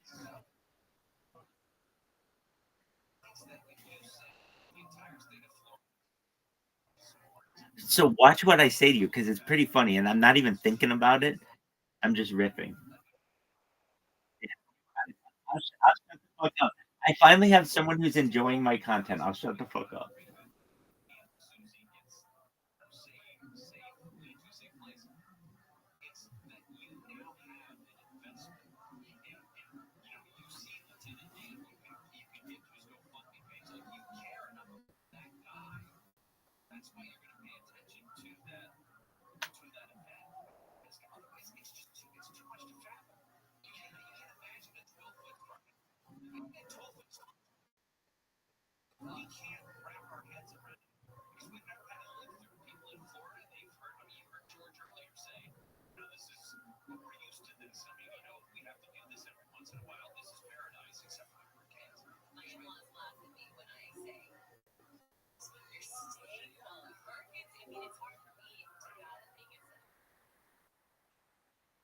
I can hear you.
I'm gonna go to it. I want to watch alongside you. At what time marker are you?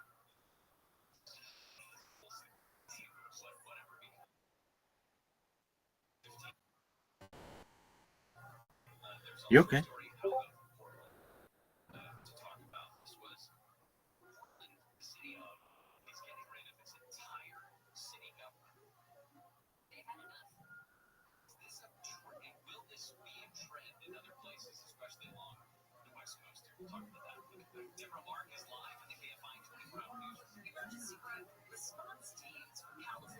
What time marker are you at?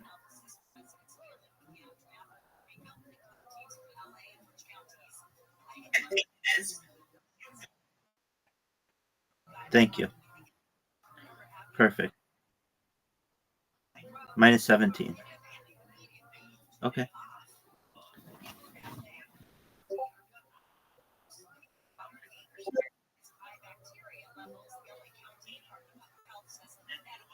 Welcome. How are you? I'm glad that you're here.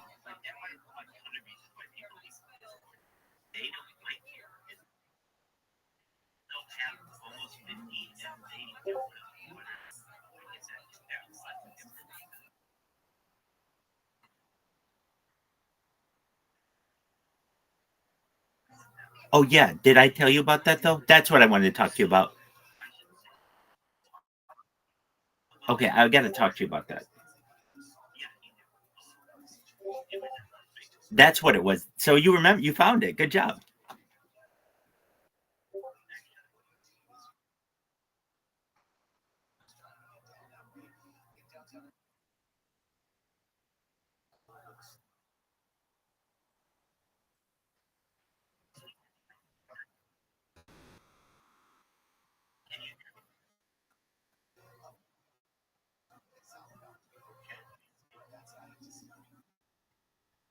I do. Thank you so much. I see it. All right, here I start riffing, I think.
You're good.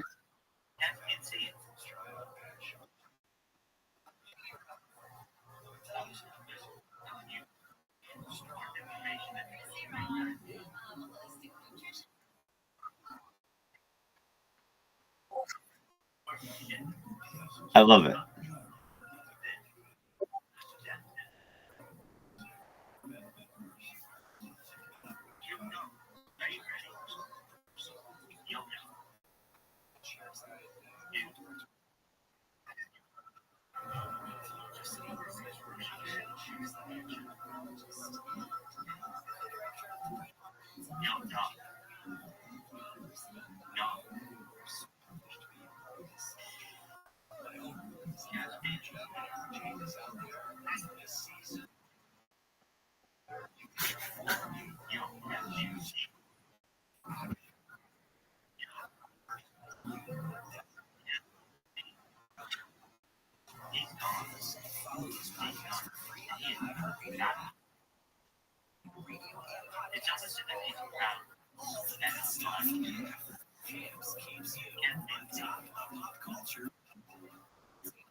Oh, yeah, that's right.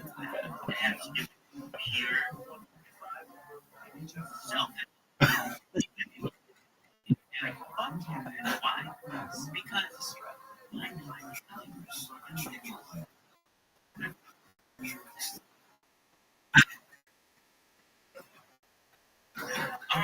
are you fucking there? No. This motherfucker yourself off.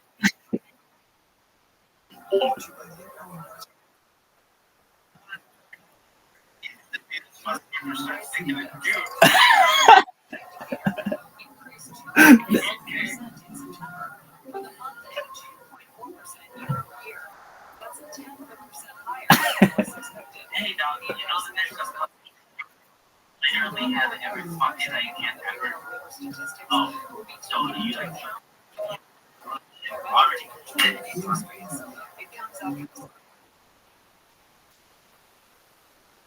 Yep, we're good.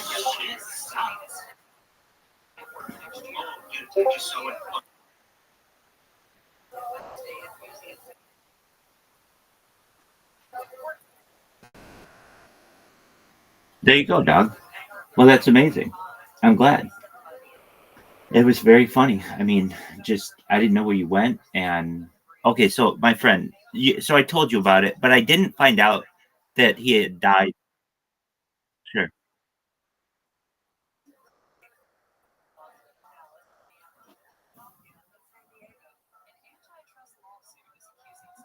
Years ago.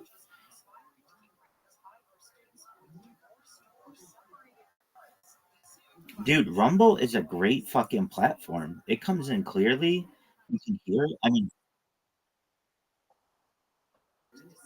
TikTok.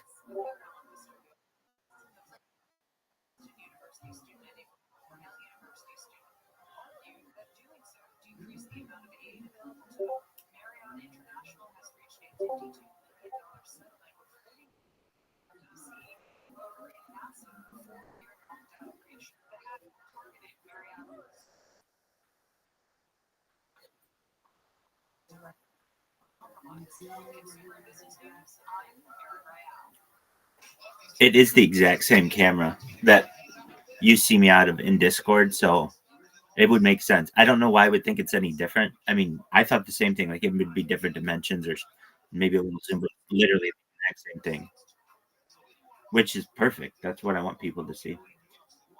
Um, dude, I know what I wanted to say though. Sure.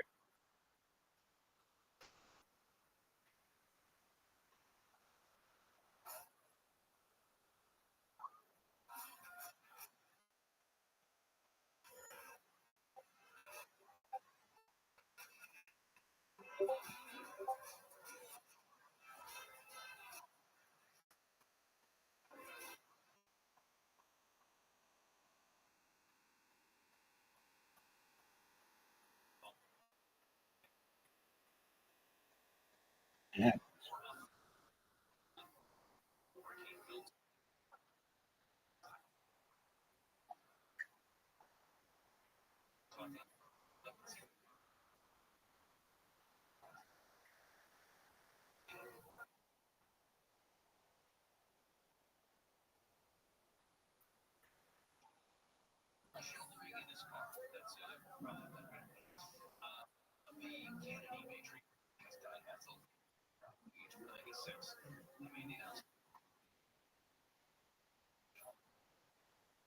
You're good, Doug. You're good. You're good. I hear you. I got you. I can hear you. I understand.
So the Justin Bieber connection too, I think, has been worrisome to me. I'm not paying attention to Justin ever, but the idea that kid, and again, this is all speculation. It's all tangential. No more jobs. Hey man, y'all deserve my piece, man. Real man. What is it?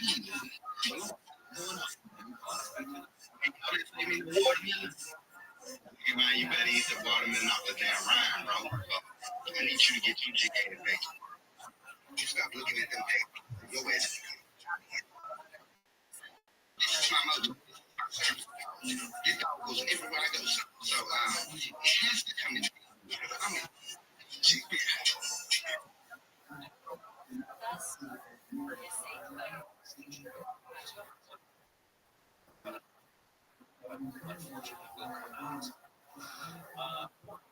talk a lot about Portland, and there's an interesting thing.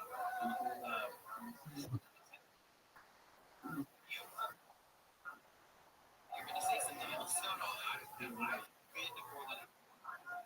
I agree with you. It is beautiful. It's a beautiful place. It's Seattle. I mean, it's kind of like it has some great parts of town, great history.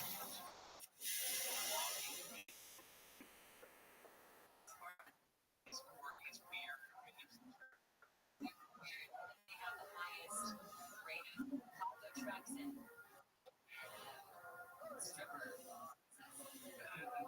why can't I think of that word?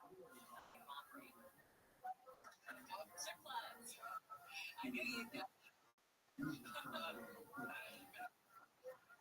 lot of cruises. The days of often violent protest, crisis, homelessness crisis, crisis, was one of the nation's oldest progressive recent history between decriminalism to criminalism. Measure 110.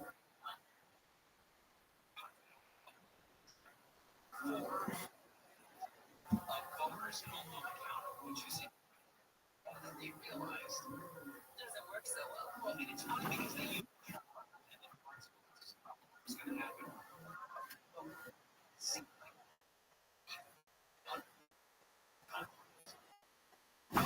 You're, oh, you are fine.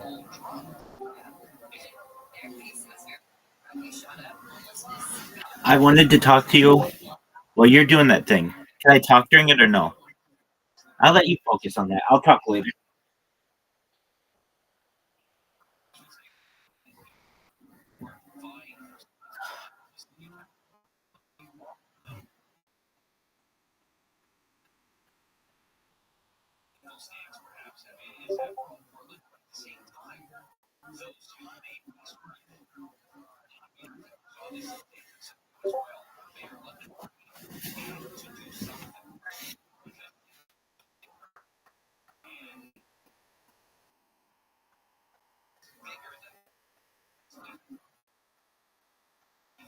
Yeah, that's the motherfucker with the chainsaw.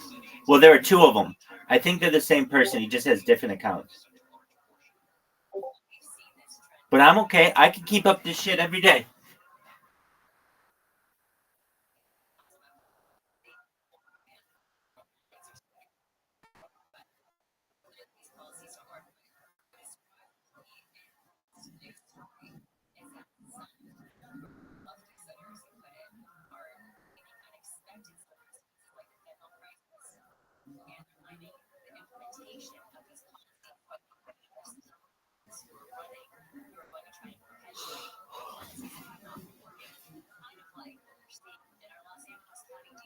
Oh, hey, Caspian Sea. If you can find that message, go to that message in the chat and look and see. That guy came in right when you left. He was waiting for you.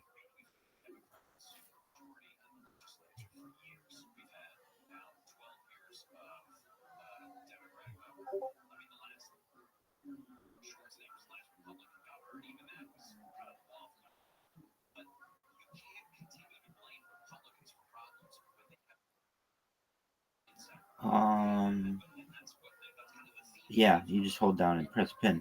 Okay, so it says you left at 8:47, and he came in at 8:48.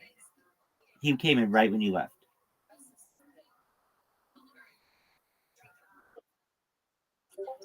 Yep.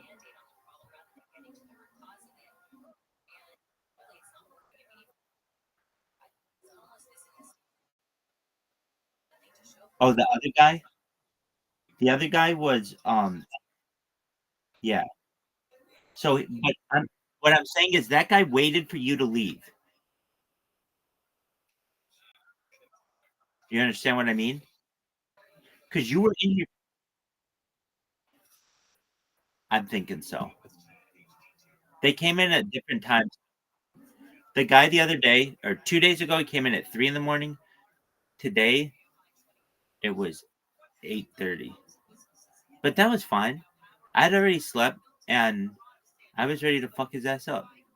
I'm as you can tell, like, I think these are good tests of the system.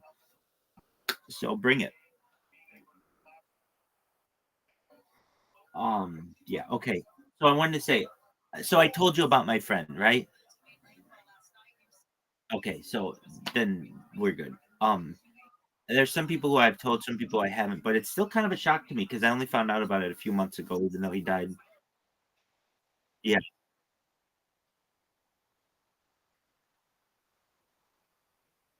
yeah. So yeah. Did you see the news article about it?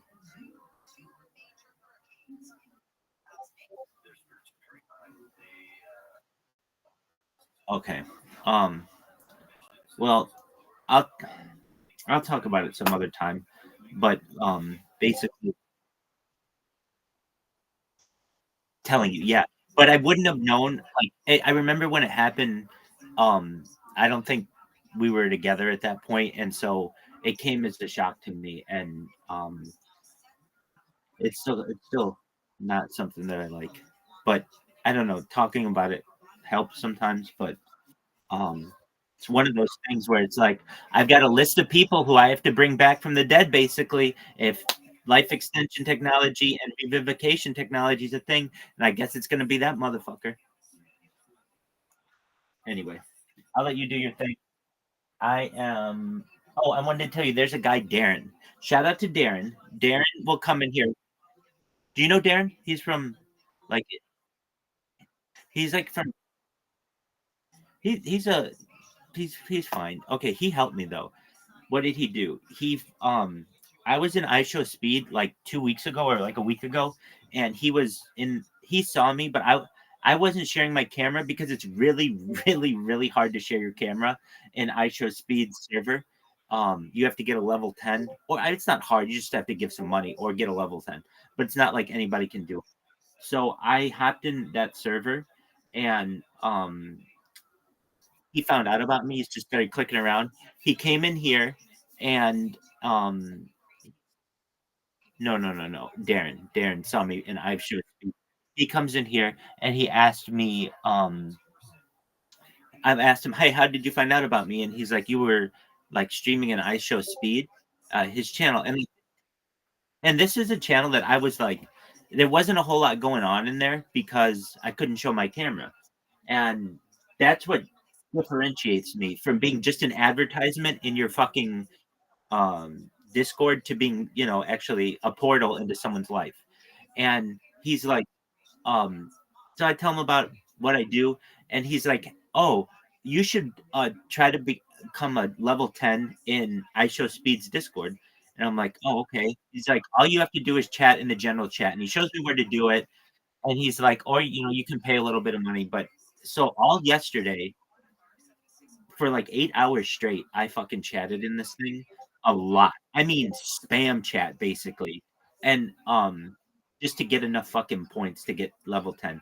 And the second that I've gotten level 10, I've turned my camera on in there, and I haven't stopped. And I'm just gonna continue because that's a big one. That's a fucking you can get fucking viral from just being around these creators. And I think it's a thing that, hey, do you know that there's one person who streams in both Aiden Ross and iShow Speeds Discord simultaneously. I think that's cool as fuck.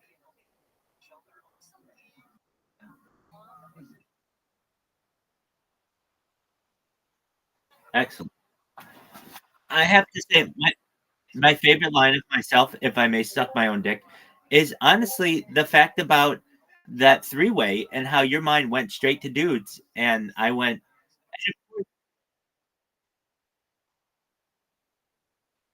Yeah. No. I did hear you. I did hear you in real time. Yeah, I mean, I wasn't expecting. I didn't know what it was gonna be, but then you had left me, so I'm gonna put a little dig on you. Nothing harmful, but just a little funny, and that made me. That made me. That'll get big hits in the. That'll be on the highlight reel.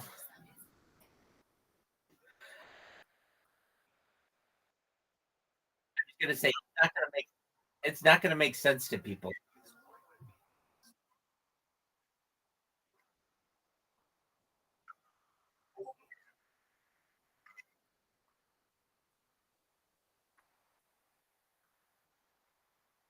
On YouTube.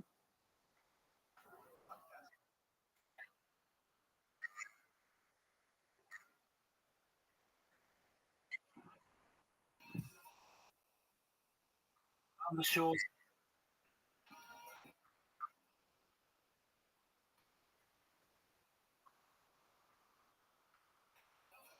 Very cool. I don't fuck around with YouTube though. Do you remember how the guy yesterday was talking about like do you know how that no, I wouldn't even do that either. Do you know how that guy was like for all the money in the world, basically like $1 trillion, he wouldn't shoot a 9mm gun? That guy? You remember that? Okay. That I'm gonna tell you this, he's an interesting character. He's an interesting character. I don't know what to do with him. But okay, so there's that guy. He, you know how he was saying like he wouldn't fuck around with a 9mm. I don't fuck around with YouTube, and the reason why I don't fuck around with YouTube, I've been banned too many times, and that's my bread and butter. I can't lose that. So for as much as I like you, and I will say, hey, anybody out there in the future, fucking go to his Overwatch. Overwatch was it clips?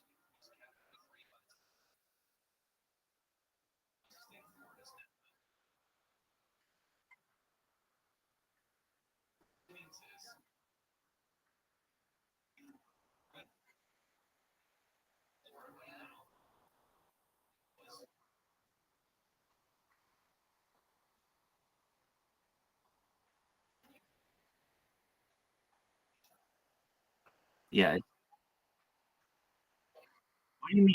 Rumble? I've got 8 different Rumble channels at least.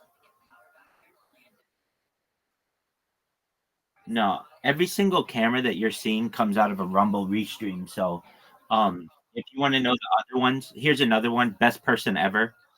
Let's look that one up. That one should be. I mean, they are.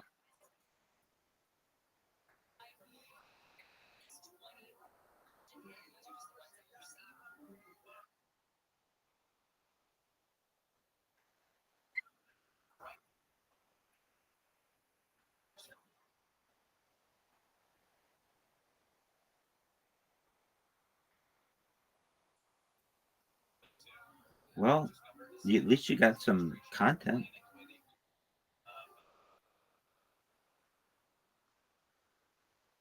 Yeah. So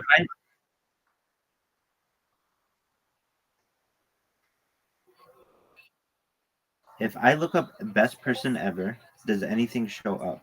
No videos found. Okay, maybe it's not best person ever. Best. Let's see here. What else do I have? Well, here I can just fucking tell you what they are. I have them all right here. So another one is. Hold on. Oh, it's not best person ever. It's coolest person ever, dog. It's coolest person ever. Get it right, dog. Look how much fucking content. Look how much content there is. Dog, look at how long these videos are.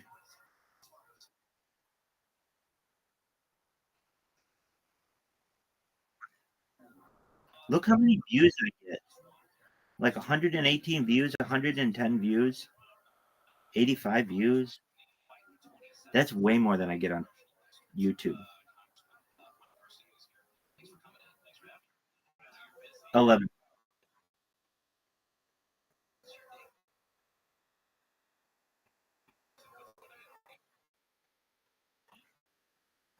Right. Great question. All right. Whoa, a whole bunch. Oh, James Bond. I clicked inspiring for the options you gave me for your YouTube type. They didn't have one for coolest mofa in the world option. God bless, bro. Dude, shout out to James Bong. You are so sweet. What a nice person. The next one that we have is, well, he just wrote. He wrote in my channel, and I was just reading what he wrote. I'm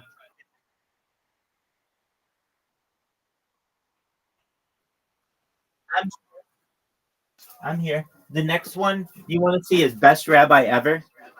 Best Rabbi Ever.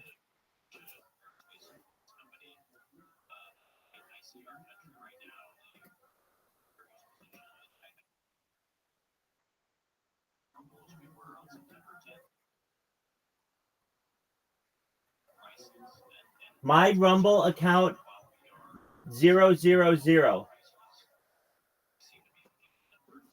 My Rumble.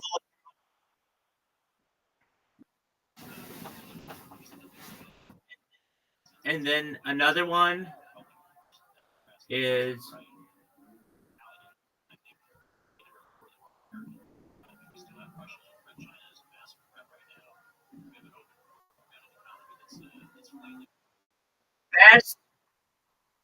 Best Video Archive 1.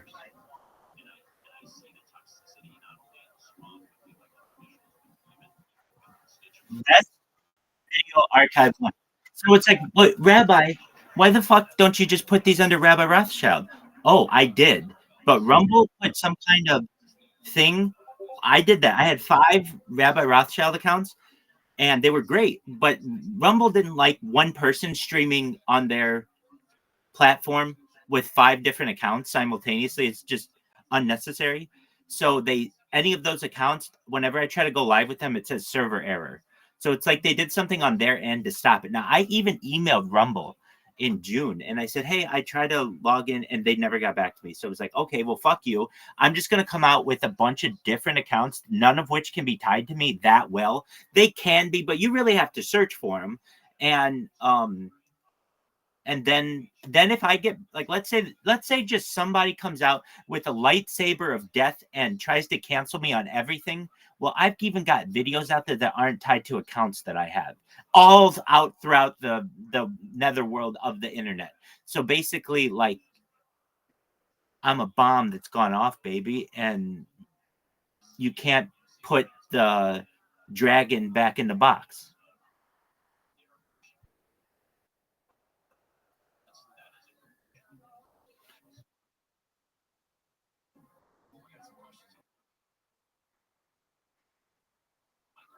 Excellent. Send them wherever you want, baby. That's the farm.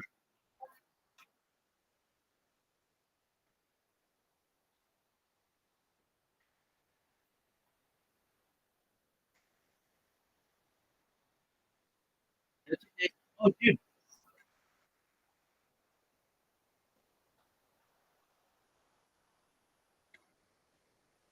Amazing.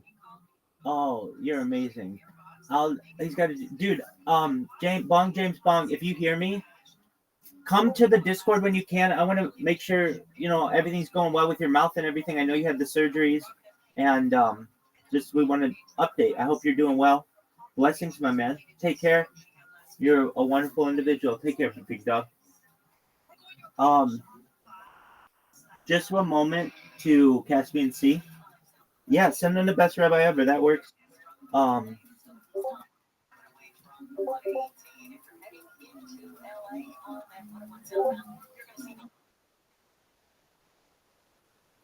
Word.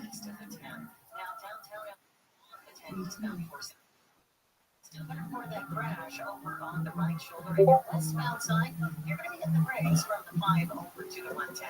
And in Chino, 60 Dude, westbound Central Avenue. you know, when I did this, when I first contemplated doing this, I mean, I had a 6-figure income, but that goes away quickly. And so I was able to buy what I could at the time, all kinds of like electric equipment. And I bought these fucking Chromebooks, and you can see they fucking work. I mean, is it the best quality? Absolutely not. But it works. And that's all I care about.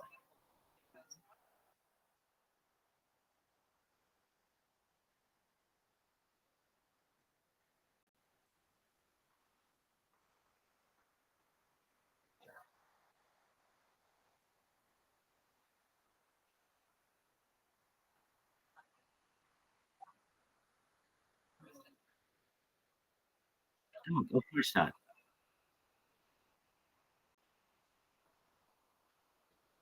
You're able to stream better than a lot. You can.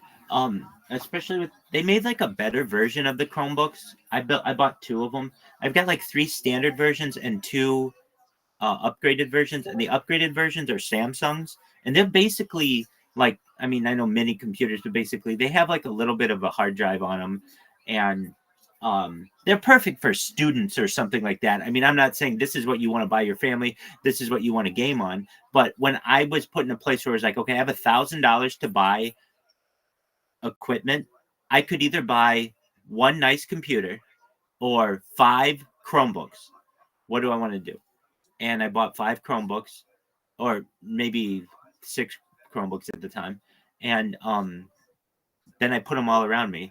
And it seems like that's the better move, because eventually I bought like not like $1,000 computer, but another computer, and it's given me the ability to be like pretty diverse, pretty diversified streams, like where you can be like, okay, what's your next channel? What's your next channel? And keep in mind, every channel that you're seeing is multi-streaming on like 33 different platforms.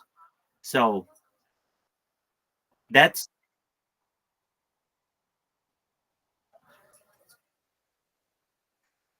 word. Yeah. In fact,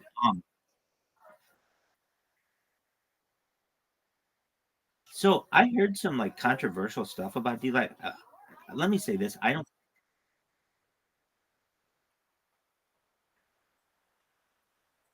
that they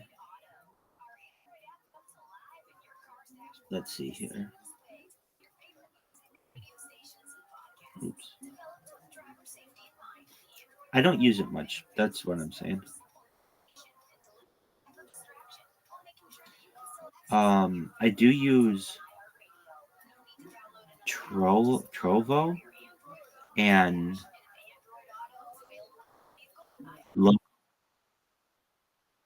Loco TV. Those are big ones that I use.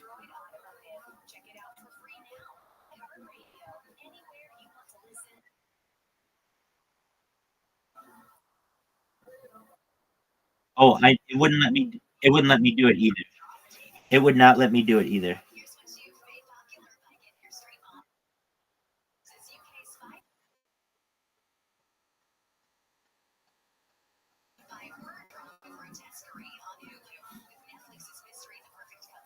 Dog, I'm streaming on D-Live too. I mean, I knew I was, but I didn't know it was really working. Tight. And some of these, I'm like, like, what's an example of something that happened to me on Twitter? Like, you know, I was doing Twitter, and you were like, "Hey, there's a way to do Twitter." I just was doing Twitter Spaces, and it's like basically the equivalent. Here's the thing: Twitter has so little engagement when it comes to their video that it's basically pointless. And I'm not saying that, like, Elon Musk, you need to build a platform that people want to use before you charge people for it, in my opinion. And their video platform just is dog shit. Okay, so I have a question for you. What is stopping you from streaming right now?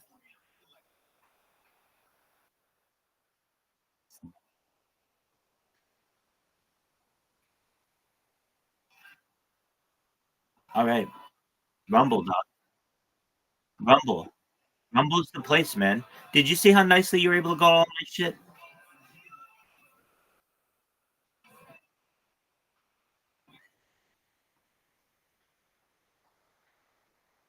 That's true.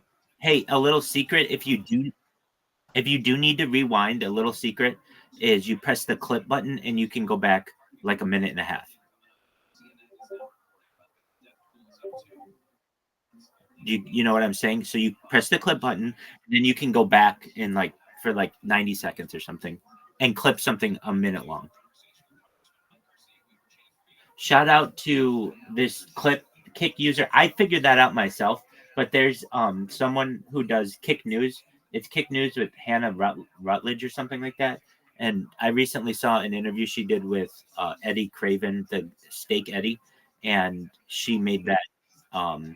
She said that she does that as well because they asked him, "Hey, Eddie, can't you make it like YouTube where you can go back?" And he's like, "Well, it's basically we can do the whole VOD at the end or the ability to back up." His answer wasn't very clear. It was this: we want people engaged in the chat right now. We don't want people watching 10 seconds ago or 15 seconds ago and not realizing that they're not engaging with the live chat. But there were people in his chat that were saying, "Doug, just do it like YouTube. YouTube allows you to have the live chat while going backward." And I know they're just not, YouTube's Google. It's got a huge fucking bunch of teams. Eddie said that they employ 1,000 people at Steak and 200 people at Kick, which is important. These are important things to know about how big the size of the company is and stuff. Okay. All right. So kids, we're going to see if Caspian Sea is going to be able to start streaming today. Do I think it's going to happen? I've heard this now for since August. I've heard he's going to start streaming regularly. So we're going to see. I want him to. I'm here to support him, and I'm just going to let him awake and do his thing.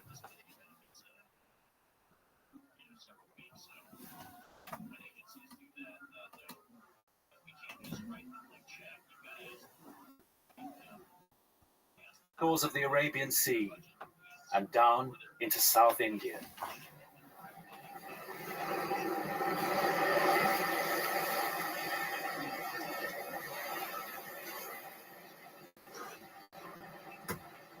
They were beachcombers, barefoot hunter-gatherers, driven as human beings always have been by chance and necessity, but also surely by curiosity, that most human of qualities. When they came here to India, they must have been overwhelmed by the fertility. Here down south, you throw a mango away and a tree will grow. Life is super abundant. So here, some of them stayed, and they were the first Indians. And all non-Africans on the planet can trace their descent from those early migrations into India. The rest of the world was populated from here. Mother India indeed. And amazingly, for so long ago, those first Indians have left their trail.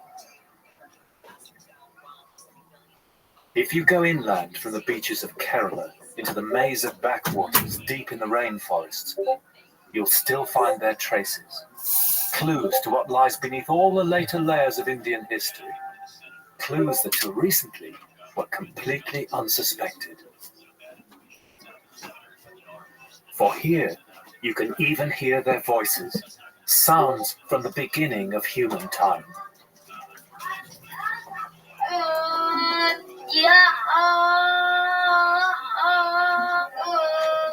An ancient clan of Brahmins lives here, priests, rituals. They alone can perform the religious rituals. They're preparing an ancient ceremony for the god of fire that will take 12 days to perform. Welcome, welcome.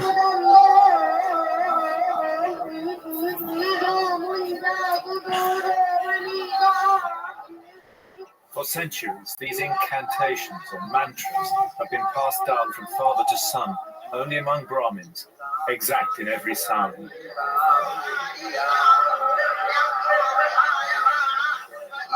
But some of the mantras are in unknown language. Only recently have outsiders been allowed to record them and to try to make sense of the Brahmins' chants.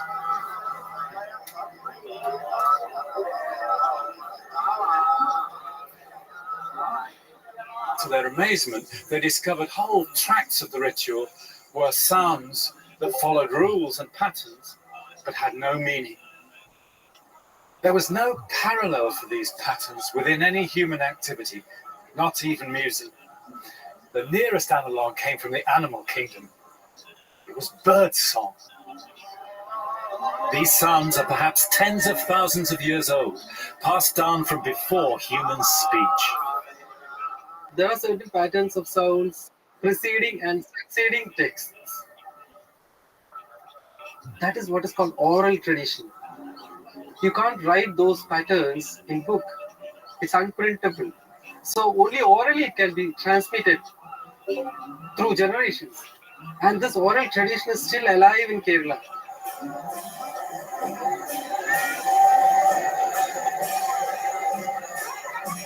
For 12 days, the priests and their wives must stay inside the enclosure. And then when the ritual is over and the world purified, the huts are burned down, all trace obliterated, save in the memory of the Brahmin reciters.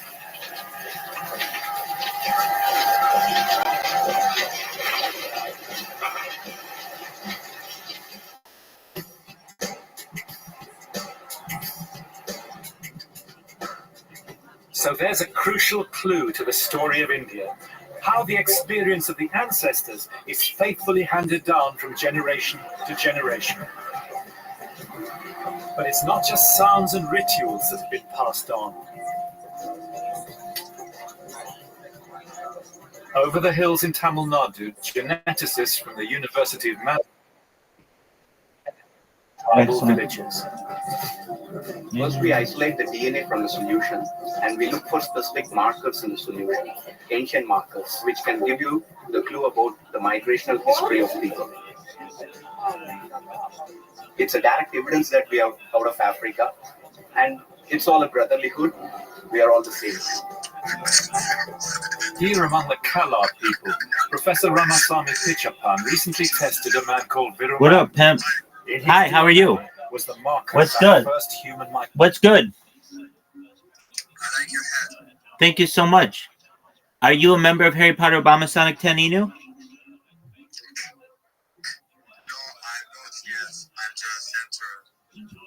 Well, you should be. You know that it's up like 22x?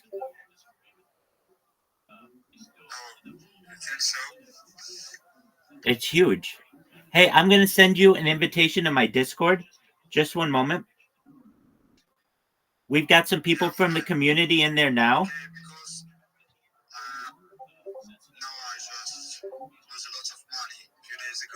That's okay. You don't have to buy.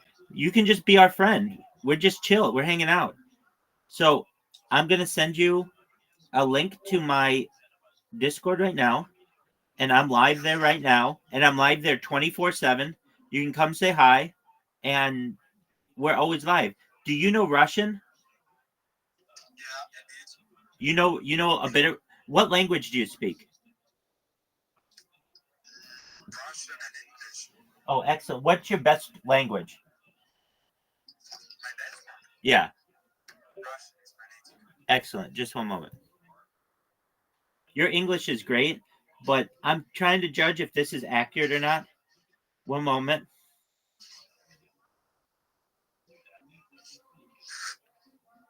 Hello, my name is Rabbi Rothschild. I stream my life 24/7, 365 for world peace. I don't want war anymore. I have been streaming my life live for more than 3 years. This is the biggest event in global history. Привет, меня зовут Роберт Ротшильд, мороженое. Мне нравится 24/7365 за мир во всем мире.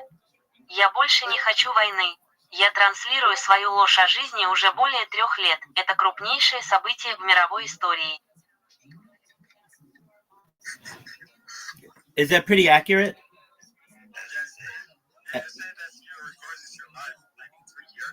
Yep, correct.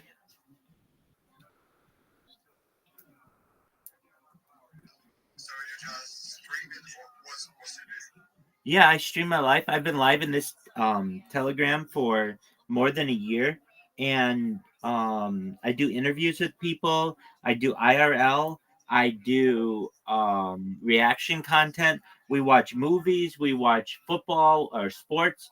We watch the World Cup. We watch the Olympics. We do collaborations. We play games every day. We play games every. We play chess. Go ahead. Like a community wizard? Like a community leader. Exactly. I sent you a link to my Discord, and you can see I've got already 1,300 people in it. Am I using drugs?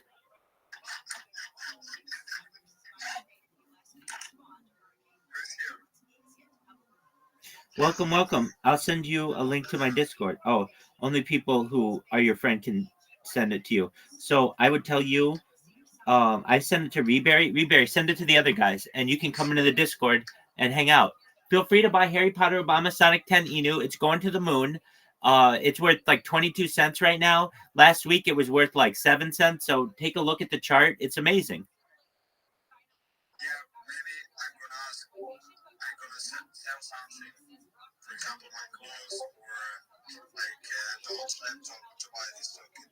Well, don't sell your clothes. Don't sell your clothes. You need those things. Keep what you have. If that's what works for you, that's what works for you.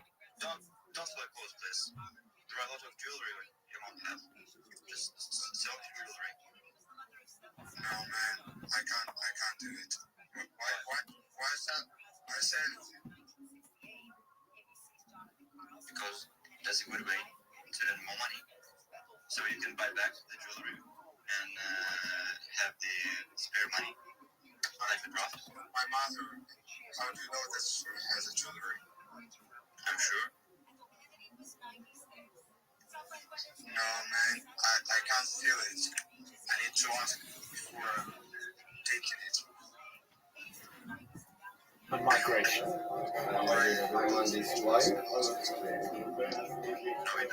Since the migration of the first man 7,000 years ago, and which Virumandi is probably carries that gene M130. Right.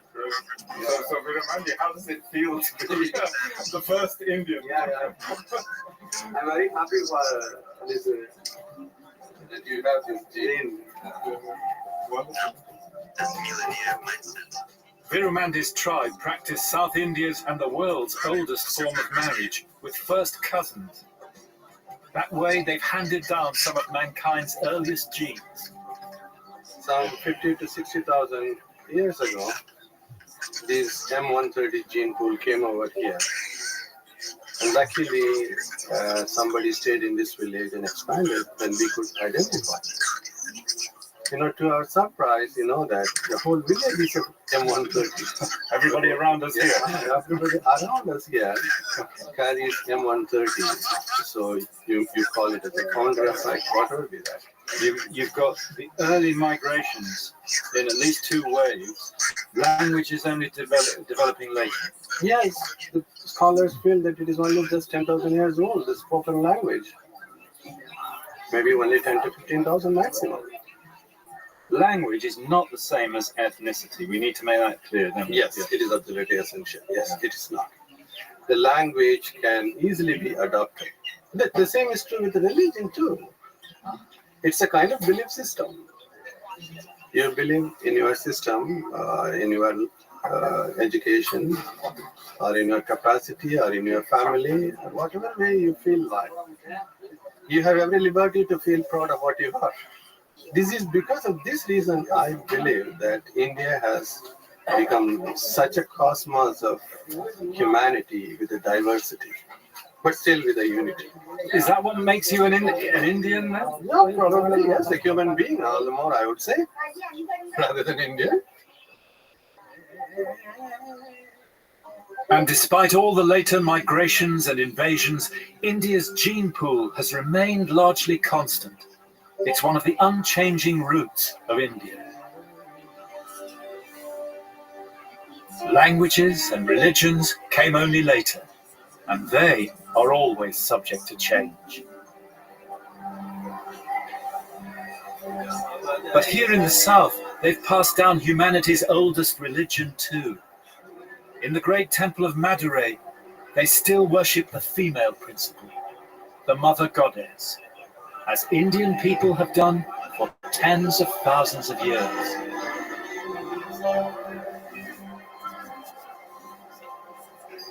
And alongside her are countless other deities that link humanity with the magical power of the natural world. Over the ages, thousands of gods will emerge, always adding to what had been before. So the roots of Indian religion too will grow over a vast period of time as India's expression of the multiplicity of the universe.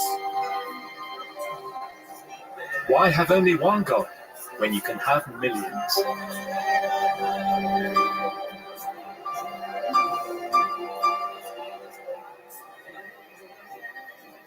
So India's famous unity in diversity goes back to customs and beliefs and habits that lie deep in prehistory, like the worship of the goddess here in Madurai.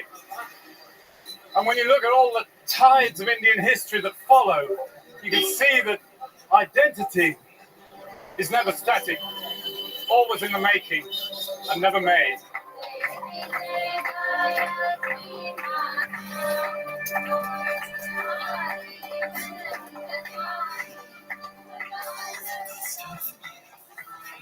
Now we must rush over tens of thousands of years in which humanity lived as hunter-gatherers.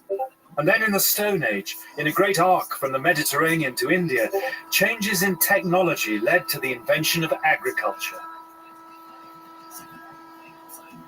And that would be the motor for the next turning point in the story of India, the rise of cities.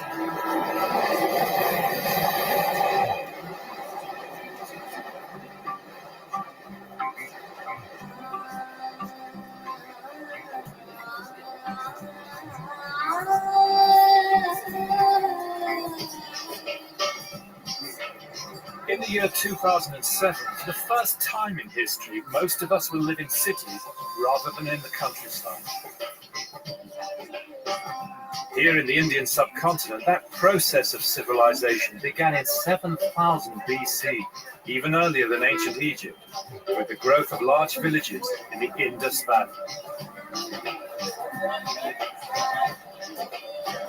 So despite the divisions made by modern borders, nowhere else on Earth is there such continuity of settled life. Hello. Though, of course, when we talk about India in history, we mean the whole of the subcontinent, before modern politics divided up that deep continuum and gave the people new identities and new allegiances. Multan is your native place. Multan, your native place. Yes. Oh, yes. Oh, very nice. What are you making historical film for BBC London?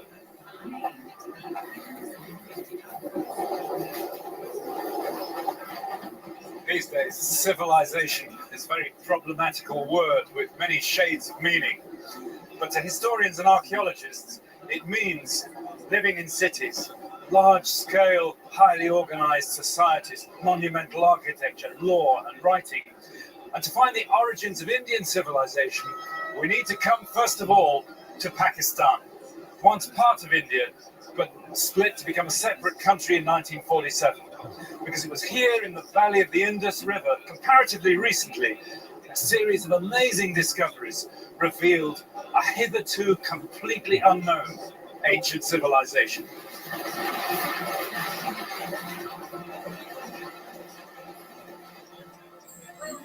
Those first discoveries took place in the 1920s at a little halt on the railway line between Multan and Lahore, Harappa.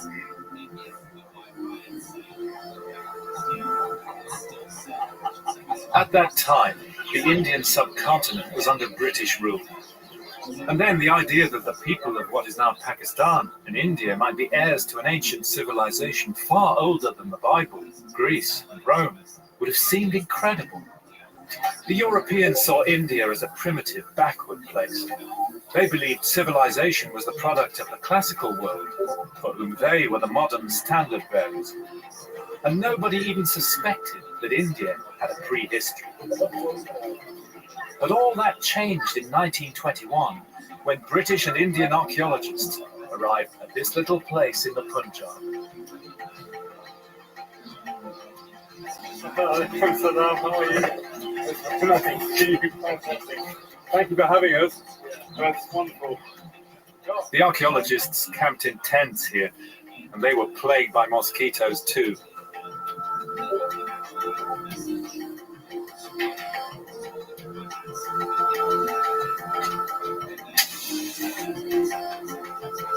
That night in the dig hut, I read again the romantic account of those first discoveries, at the same time as the finding of Tutankhamun in Egypt. Not often is it given to archaeologists, wrote the British excavator John Marshall, as it was given to Schliemann at Mycenae to light upon the remains of a forgotten civilization. It looks, however, at the moment, as if we're on the threshold of such a discovery here in the plains of the Indus.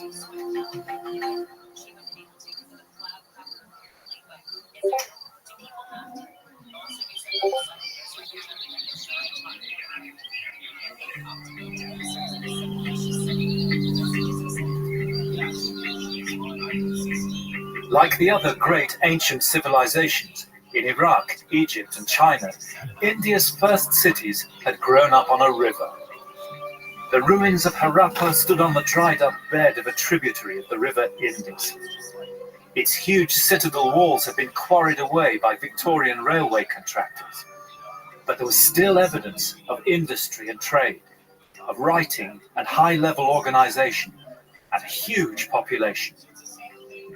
Harappa was far older than anything previously known in India. Amazingly, at the time of the building of the pyramids of Egypt, there had been vast cities here in India. When does Harappa begin? Harappa was begun in 3500 BC, 5,000 years ago from here. 3,500 BC. So this is very, very long-lasting place. And when was the heyday, the high period of the Indus civilization? The high period of Indus civilization started from 2900 BC to 1900 BC. This is the highest period, and we call it mature Harappan period. Right. And how many people do you think? How many people do you think lived here in the height of its power? I think about 2 lakh people. 200,000 people. According to their houses and streets. Wow. It is estimated guess. Wow, but it's a big city for the ancient world.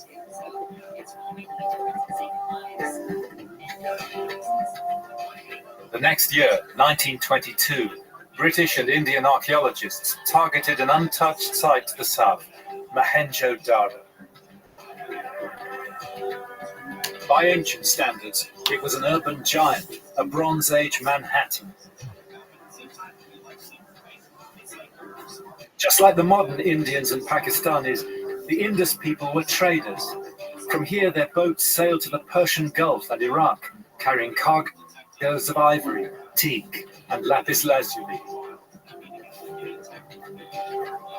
The city appeared to be the capital of a great empire, which we now know extended from the Himalayas to the Arabian Sea. With over 2,000 towns and villages, it was the largest civilization in the ancient world, and with up to 5 million people, the world's biggest population. But their writing is still undeciphered.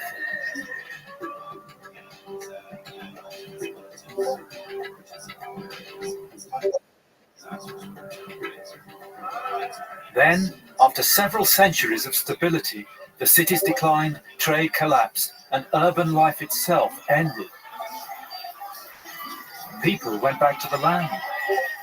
But why the Indus cities died is one of the greatest mysteries in archaeology.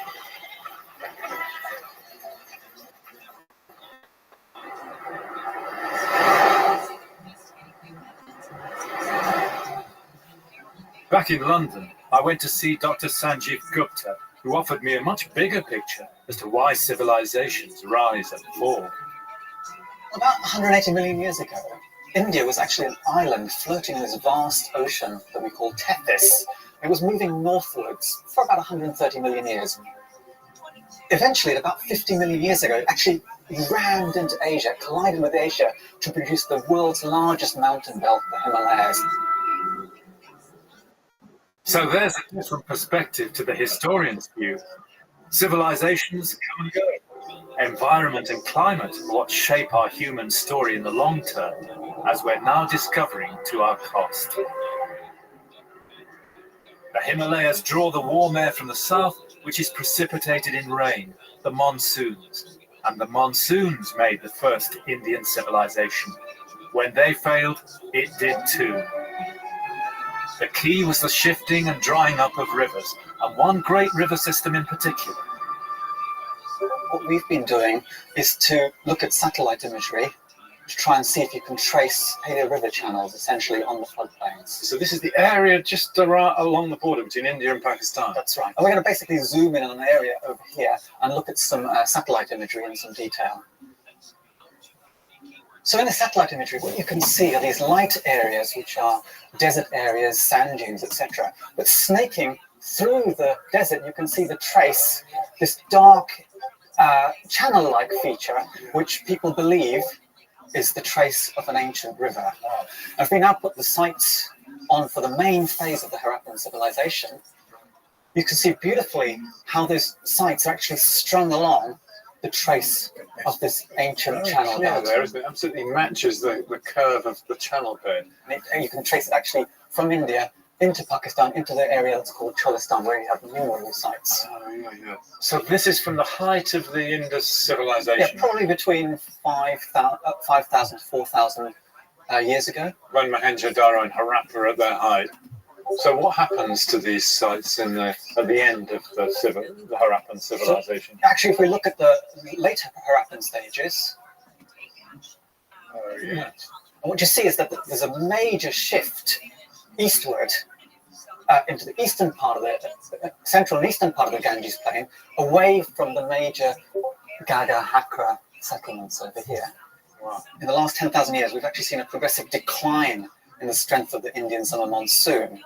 And particularly around, some people suggest that around 3,500 years ago, there was actually a major decrease in the strength of the monsoon. Climate change isn't just happening now, it's happening in the past. All these early settlements, these mature Harappan civilization settlements just completely disappear, and we see this major shift eastwards into the central part of the Ganges plain.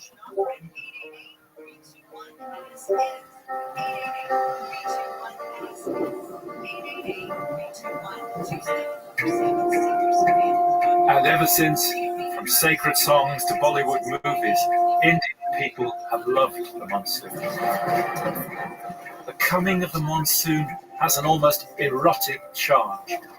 It's the giver of life itself.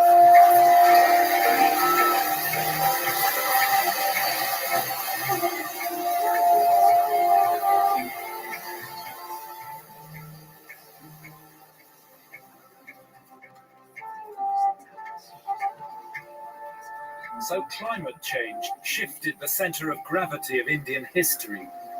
The people moved, following the rivers eastwards to new lands in a forested world that's been sacred from that day to this, the plain of the river Ganges. And here, the next chapter in the story of India will take place.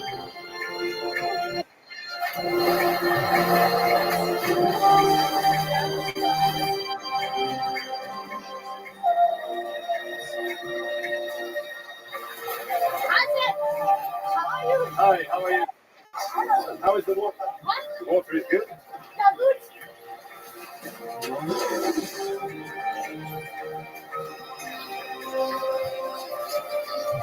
So the first great Indian civilization died out. Or did it? The mystery of the Indus cities is so tantalizing. And the differences with later Indian civilization are apparently so great that it's easy to think that there was a major break in continuity of Indian civilization. But history is not like that, especially Indian history. And it's only a very short time after the end of the last Indus cities, let's say around 1500 BC, that we get the first definite evidence of an Indian language and an Indian literature. And language and literature are the next landmarks in the story. Texts we can not just hear, but read. The language is Sanskrit, the ancestor of all the modern dialects spoken in the north of the subcontinent, across Pakistan, India, and Bangladesh. It's the root of the languages spoken today by nearly 1 billion people. But where did Sanskrit come from? Is it the language of the Indus civilization? Did it grow up here in the Ganges plain? Or did it come from outside India? Like Latin, Sanskrit is no longer a spoken language. But here in the holy city of Varanasi, young Brahmin boys still learn it to recite their earliest scriptures, the Vedas.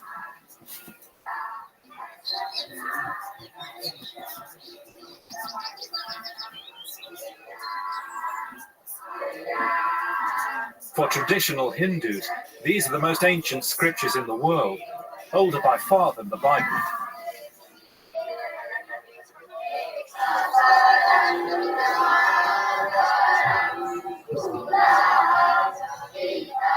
The Vedas have been orally transmitted down the ages as accurately as a recording, and it's because they're so perfectly preserved that linguists can date them.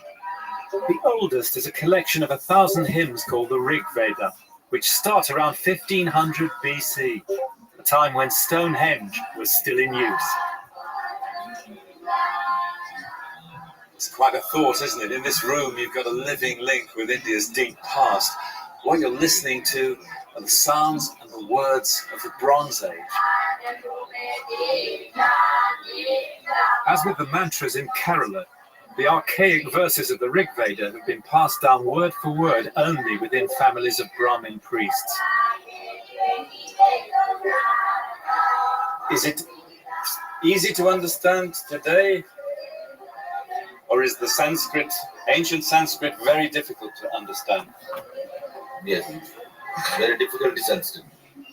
It's very difficult. Very difficult to sensitive. Only through Brahmins? Only Brahmins. Only Brahmins then. So all the boys here today are Brahmin boys. Yeah. After Upanayana Samskar. After Upanayana Samskar. Right. Holy thread. After the holy thread, yeah.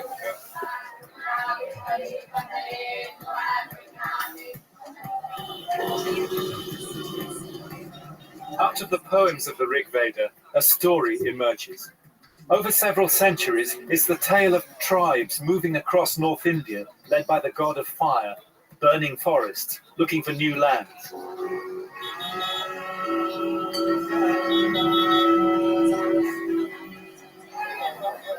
The leaders of these tribes spoke Sanskrit. The Rig Veda shows that they fought battles among themselves, and they called themselves Aryans.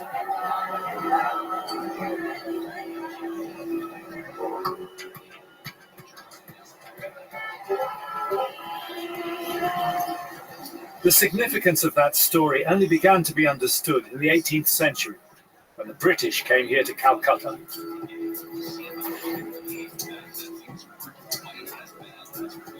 The key figure was a Welsh judge called William Jones, who founded the Asiatic Society. Unlike some of his contemporaries, Jones admired Indian civilization.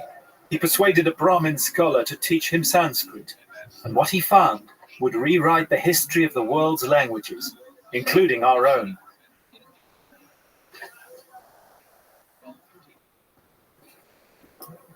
On February the 2nd, 1786, Jones gave a lecture here to the Society. Like others before him, he noticed a very close similarity between Sanskrit, Latin, and Greek, and even to English and his native Welsh.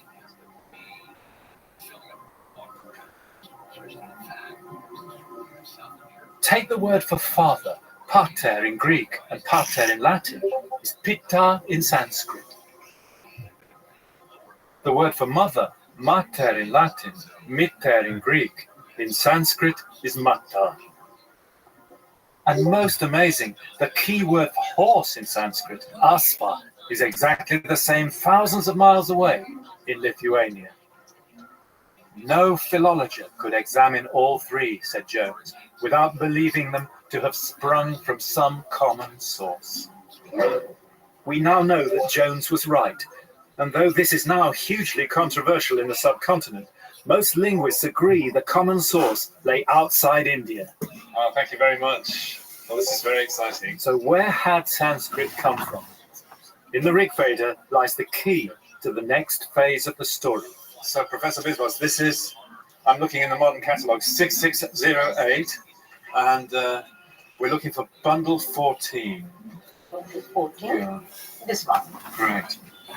It says here, copied in Samvat, the year 1418, which is AD 1362. Appearance very old. Yeah. And probably this is the earliest manuscript of Audubon.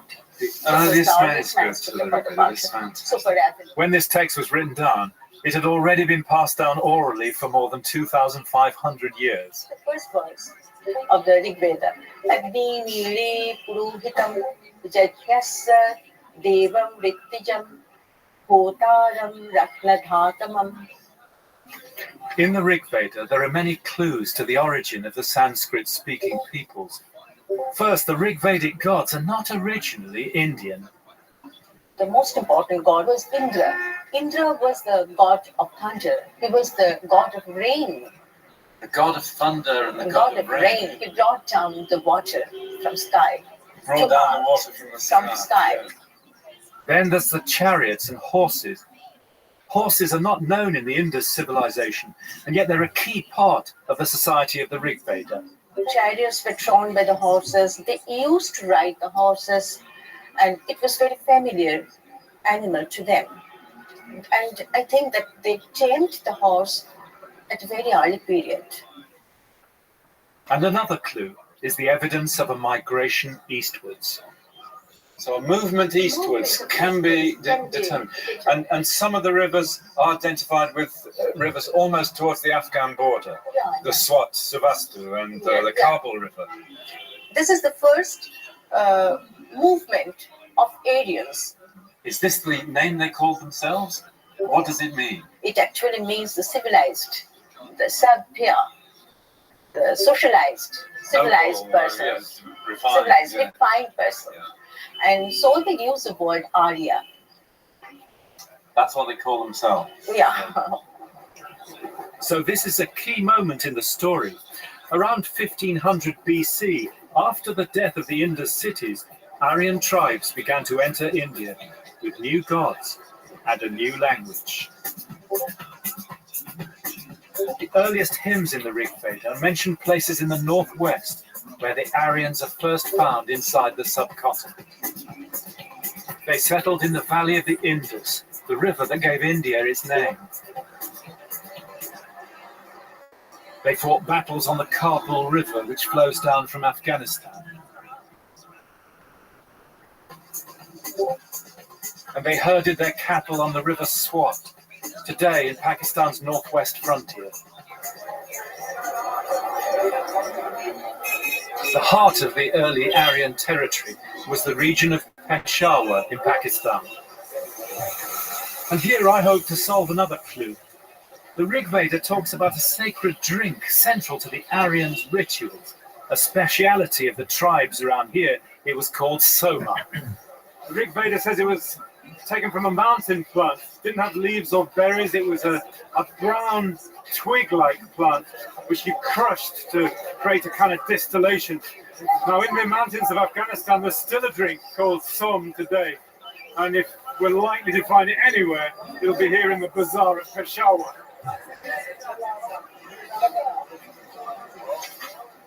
Just off the street of storytellers is the Alley of the Apothecaries. And here I tried out the Rig Veda's description of the Soma plant. Long stalk, no leaves, makes very bitter taste. Look, like this. Like this.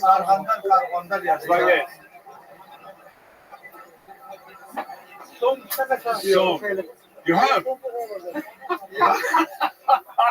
Fantastic. Fantastic.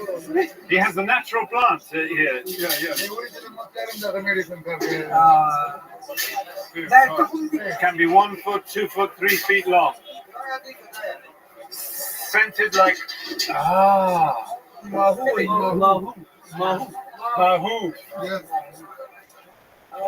This is it.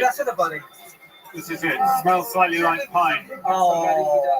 If I boil this up in water, I should be able to taste the bitter taste of it. Yeah, okay. We don't know exactly how Soma was prepared, although we do know that they sweetened its bitter taste with honey. What we want is a pot of this, full boiling water, but a lot of it. So it's Som is still used as a medicine in Central Asia. The active element in the plant is ephedrine, and the effect that it has, according to the Rig Veda, is, well, if you take too much of it, it can cause nausea, it can be frightening, it can give you vertigo, sickness, vomiting. If you take it in the right measure, it enlivens the senses, sharpens you up, keeps you awake. The poets in the Rig Veda compose their songs often at night, having drunk Soma. And of course, Indra, king of the gods, drinks vast quantities of this, perhaps because it's thought to be an aphrodisiac as well. My God, look at the color of it! But Soma's not an Indian plant. It doesn't grow in the humid plains. And today it's no longer part of Hindu religion. It came from outside. Now I'm getting a kind of tingling feeling all over. Just sharpens the senses up, makes you slightly, go on, an in for a penny, in for a pound. Thank you. Shukriya, shukriya. Slight feeling all over now, slightly tingling, heart beating slightly faster, senses just slightly sharpened up. This is a really important aspect of the Rig Veda. There are many and many of the 1,000 poems devoted to the merits of drinking Soma, almost as an elixir of the gods, and chiefly of the king of the gods himself. It also makes you talk too much.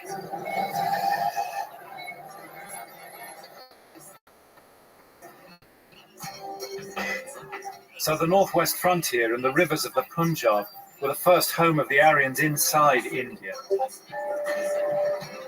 But the Rig Veda suggests they'd come from much further afield, beyond the Khyber Pass, even beyond the mountains of the Hindu Kush.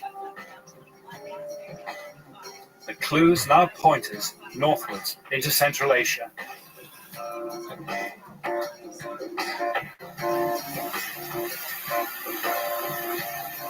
And our search for the Aryans led us into Turkmenistan, to Ashgabat.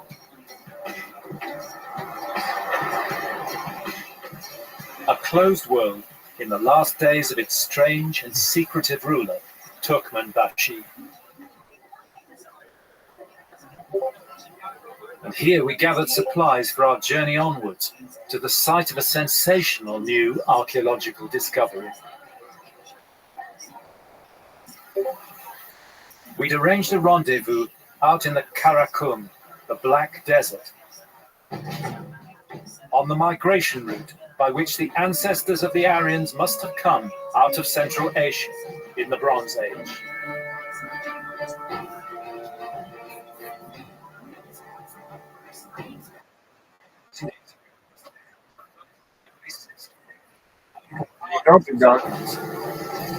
All of them destroyed by climate change at the same time as Harappa and Mohenjo-Daro. Out here, we made our rendezvous with Victor Sarianidi. So Professor Sarianidi is to say the least, a living legend. One of the great Russian archaeologists. He's been excavating out here in the wilds for many years and found what few archaeologists are ever lucky enough to find: a lost civilization.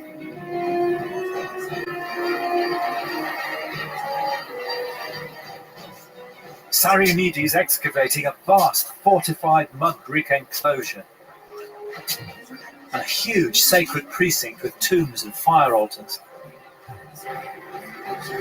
The material culture here is the mirror image of the Aryans of the Rig Veda and their ancient Iranian cousins who follow the Zoroastrian religion. It is first time we founded in all archaeology of Near East the ensemble with palace, with many temples, which is belong to Zoroastrian religion. What date does the site finish stop being used? I think in second millennium BC, because the Murgab River coming in west, and the life coming together with water in west in other place. So change of river and climate change moves the population. Moved in west, in west, in west. This is where the soma homa was prepared, the sacred drink, in this kind of bowl. Yeah. Oh, wow. What were the ingredients of the sacred drink? What went into it? It is some Ingredient. Yeah. Poppy, cannabis, ephedra. Ephedra. Yeah. Have you tasted? No. Have you made today? Probably. No? Too early in the morning. Well, it certainly is for me. I'll tell you that. When you look at the connections, you've got the sacred drink here, the soma. You've got the fire altars. You've got the beginnings of very close similarities with what we heard in the Rig Veda. What about horses then, Victor? Yeah. Have you found evidence of horses? The horse was first domesticated out here in Central Asia. So this is a fold for a king's mausoleum. Yes. Yeah. The horse sacrifice was the greatest ritual an Aryan king could do. All these king mausoleums. All of these royal tombs. Yes. And in these tombs, you found wheeled vehicles like carts with four wheels. Yes. With four wheels. Yeah, really interesting, isn't it? You know, the Rig Veda, when they talk about the wheeled vehicles in the early Rig Veda, they use this word Ratha in Sanskrit, Ratha. And it's not a chariot, it is actually a cart. And here they've actually found the cart. Inside of these tombs, we found 3 wagons. The origin of the Aryans must lie much further into Central Asia. This was perhaps a staging post for one group out of many on the way to Iran and India. I'd like to toast you. Thank you for your help. It's great to finally get here. As we help you, be made. Маргуш существовал, может быть, много настил было зажечь, но я хочу повторить мать наших детей, понимаешь, продолжение нашего рода. Хочу я только за женщину без стоя. And that night under the stars, another thought came to me about the Rig Veda.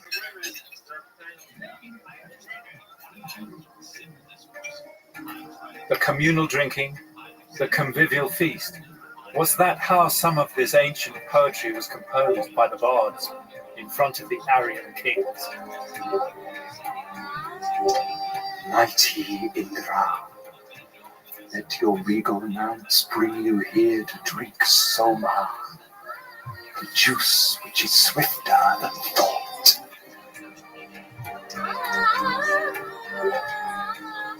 Indra, wield your thunderbolt. Indra, bring rain. Grant all our desires. Part the sky and make all things visible.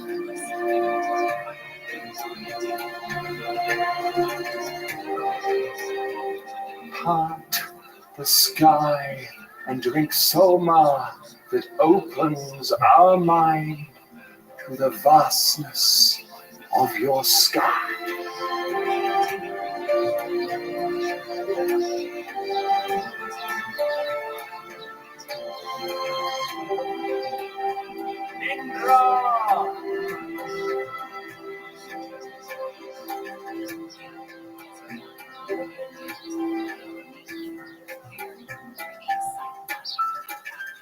It's a wonderful, tantalizing mystery, isn't it? The Aryans, or to be more precise, a cluster of languages that would become modern English, German, French, Latin, Greek, Persian, and Sanskrit. Where did they come from, and how did they spread? Well, it may just be that here in the deserts of Turkmenistan, for the first time, we can pin these people down on their migration. They arrived in this place well before 2000 BC. They defended themselves in these great mud brick citadels. They were cattle herders. They had a class of priests who performed fire rituals at special altars and made the sacred, intoxicating drink. And they had horses and wheeled wagons. Around 1700, 1800 BC, they moved on again. Perhaps this time because of overpopulation, climate change, the shifting of rivers. This time, they moved southwards towards the passes of the Hindu Kush and the Indian subcontinent. The history of India was about to enter its defining phase.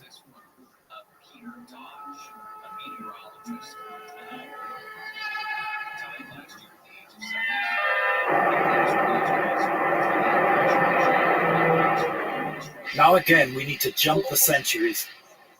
By around 1000 BC, Aryan tribes were settled across North India and fighting each other for supremacy. And that period of heroic warfare was eventually crystallized in a great myth, the Mahabharata.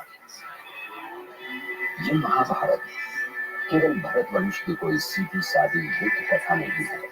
Composed in Sanskrit, it's the longest poem in the world, and for all Indians, the greatest story ever told.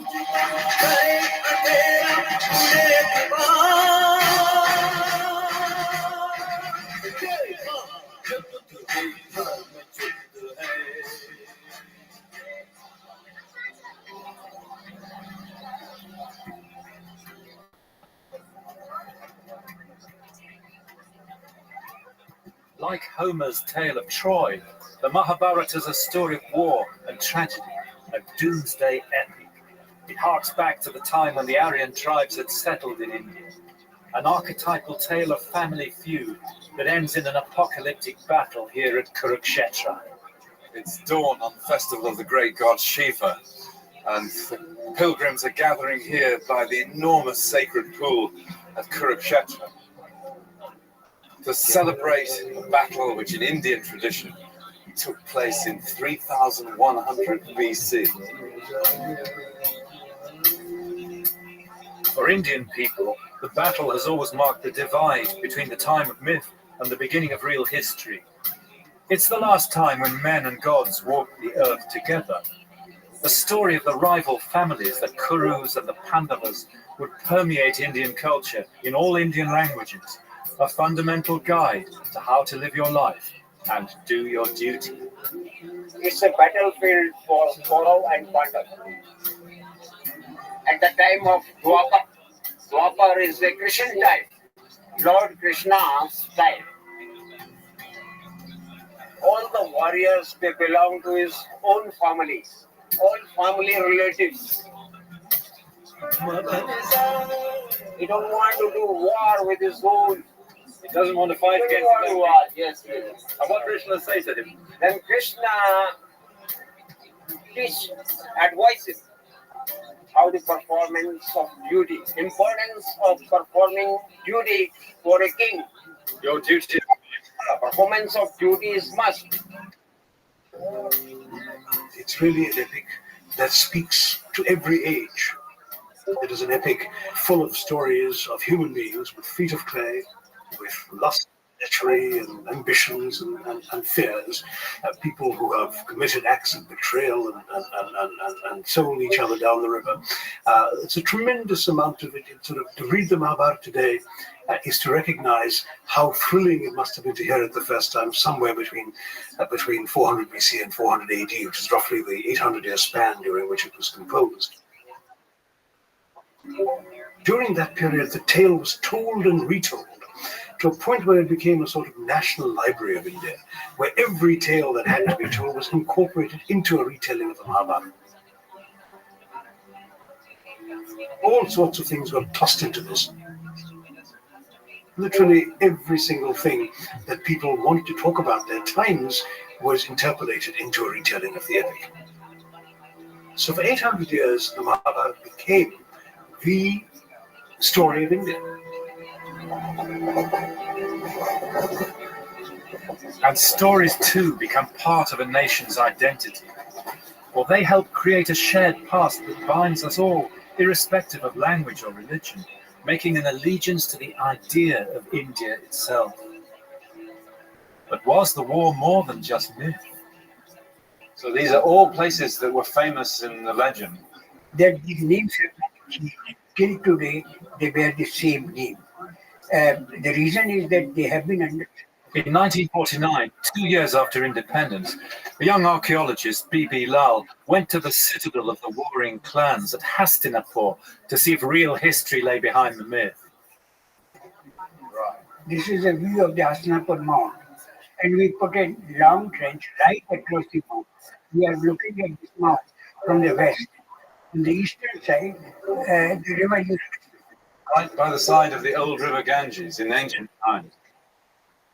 His guide was not only archaeological science, but the tradition handed down in the Mahabharata. On the western side of the mount, we are getting the painted river. On the eastern side, we are not getting it. So I was very much worried. I spent many nights without sleep. And the texts say a great flood came in the Ganga and washed away Hastinapur. A great flood washed away Hastinapur. And you can see the man in this figure is pointing to the erosion mark left by the river. It's very clear, isn't it? Yeah. So you'd found the key evidence that the tradition was correct, that there had been a flood that had destroyed part of the city. Yes.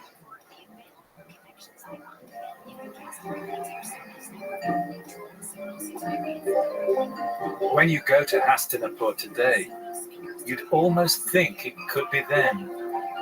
What Lal found under the ground was so similar to what is still above it. The country people of India live the same way. They build the same kind of houses. Ancient Hastinapur was recognizable in the India of today.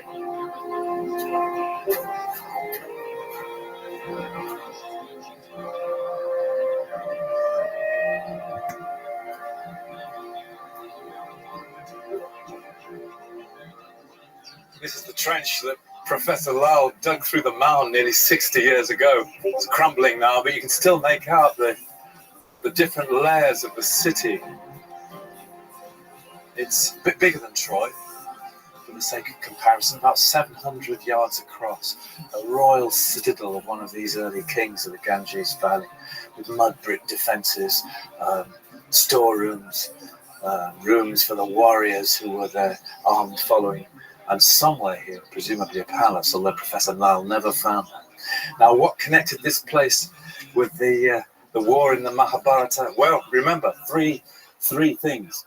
A legend which named the place, the story of the flood, and the pottery. And here's the pottery. This kind of stuff you can pick up even today after the rains all over the Saj. They call it painted grey ware. You can see why. It's grey, beautifully turned on a wheel, and it's painted.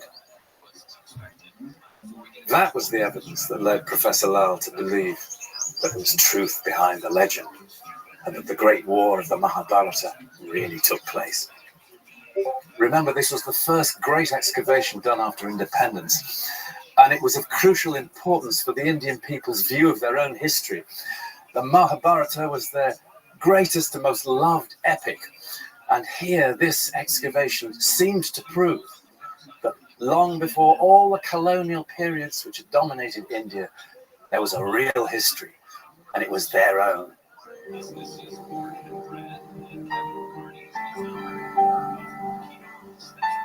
Over the next 3,000 years, Greeks and Huns, Turks and Afghans, Mughals and British, Alexander, Tamburlaine, Babur will all come and fall under India's spell.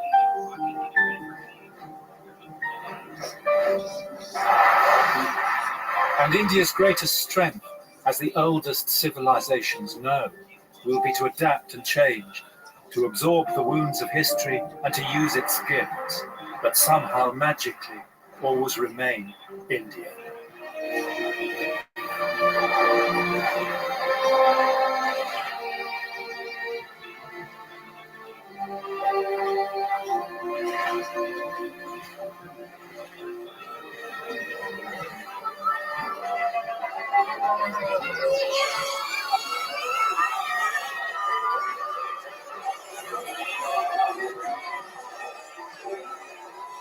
This is the sacred city of Mathura on the river Jamna.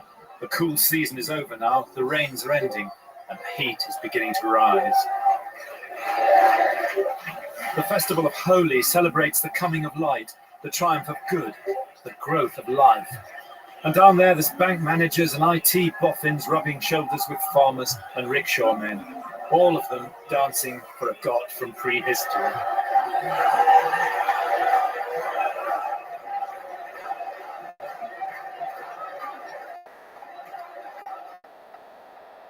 Amazing journey has already taken us from the deep south of India to the wilds of the Hindu Kush in Central Asia and here to the heart of the Ganges plain.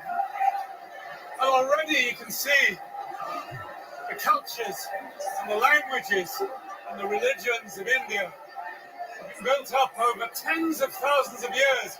They're the deep current on which events, the great events of history, are just the surface movements. And they make up that deep core of the identity of India. But this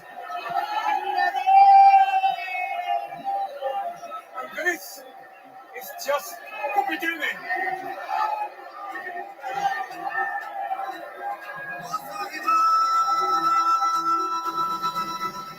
Next in the story of India, tales of war and peace, and the power of ideas.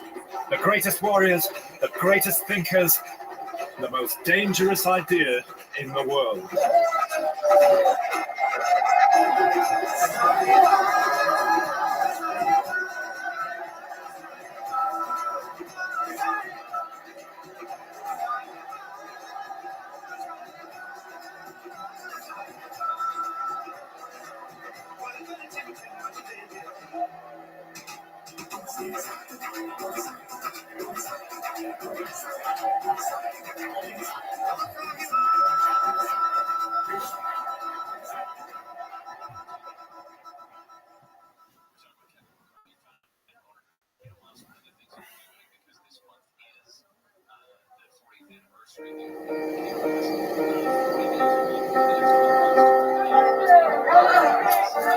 Since ancient times, Indian civilization has been driven by great ideas, by the search for knowledge and truth.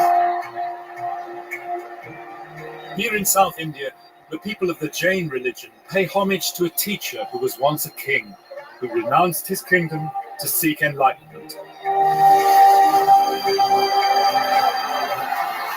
From the Buddha to Mahatma Gandhi, Indian history is full of such figures. Men and women who contested the idea that history should only be written by the men of war. From the 5th century BC, these ideas shaped one of the most revolutionary times in history. When great empires were founded in India on these universal principles of peace and non-violence. The next chapter in the story of India.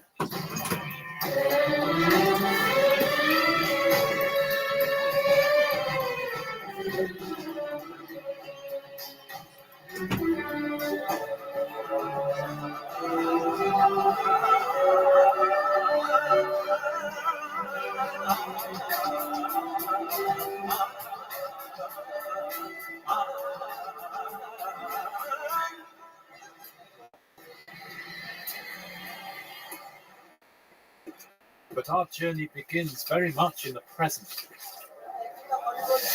Not Hollywood, no BBC document. Good morning, Times of India, please. Amid one of the all too common crises of our modern world, we humans are a competitive species fighting for power, resources, and ideas, still to learn history's lessons. Well, we're heading to Varanasi on the River Ganges, tempered slightly because last night there was a terrible series of bombings in the city, the railway station, and at one of the temples. Nobody knows quite why it's happened, but we think the trains are still running, so we'll see what happens.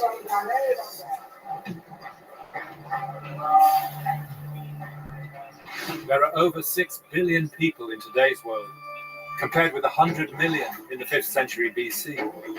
And the fulfillment of our desires has become a goal of civilization. Every person has his own identity, his own needs.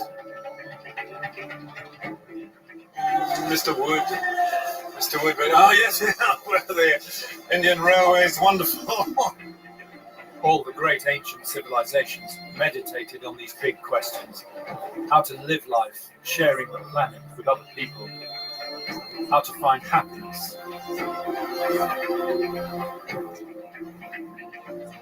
For Indian people, the traditional goal of life is to live with virtue, dharma. To gain wealth and success, artha.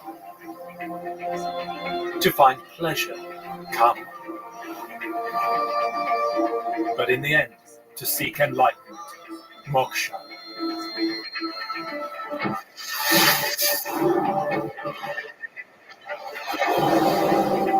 Back in the 5th century BC, a series of kingdoms had grown up in the Ganges plain with cities. And in history, cities are always vehicles for change. India's greatest sacred city, Varanasi, was founded around 500 years. It's been called the Jerusalem of India. And here you can find living continuities with the old ritual order of Indian society. That order was founded on the caste system, into which all Hindus are born, marry, and die.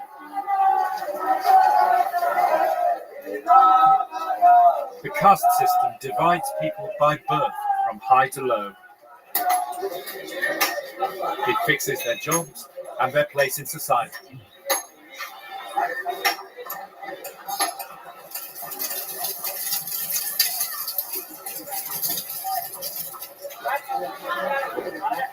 We're going to meet one of the family of the Dome Rajas, the Lords of the Dead. They are the only people who can perform the funeral pyres here in Benares.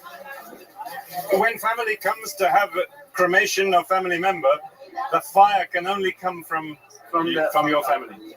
Because if they could not take the fire from us, it means he could not be burned the body, even Prime Minister died. Even the Prime Minister? Even Prime Minister died. Is it allowed to see? Yes, allowed to see. May we come? We follow you? Okay. The sacred fire from which all funeral pyres must be lit has been kept burning here continuously for thousands of years. So is this the fire here? This is the fire here, and this is the fire momently keeping here since 3,500 years. In all societies in history, religions offer a path to salvation. But in practice, religions create bonds, both physical and mental. The essence of India's ancient system was that salvation only came by the precise performance of the right rituals in the right time and place. Before he starts burning, he must walk around 5 times because of the 5 elements. Earth, water, wind, fire, ether. Fire, water, air, earth, ether. In the ritual universe, order is vital. And so it was that society in the 5th century BC. Know your place in the order. Perform the...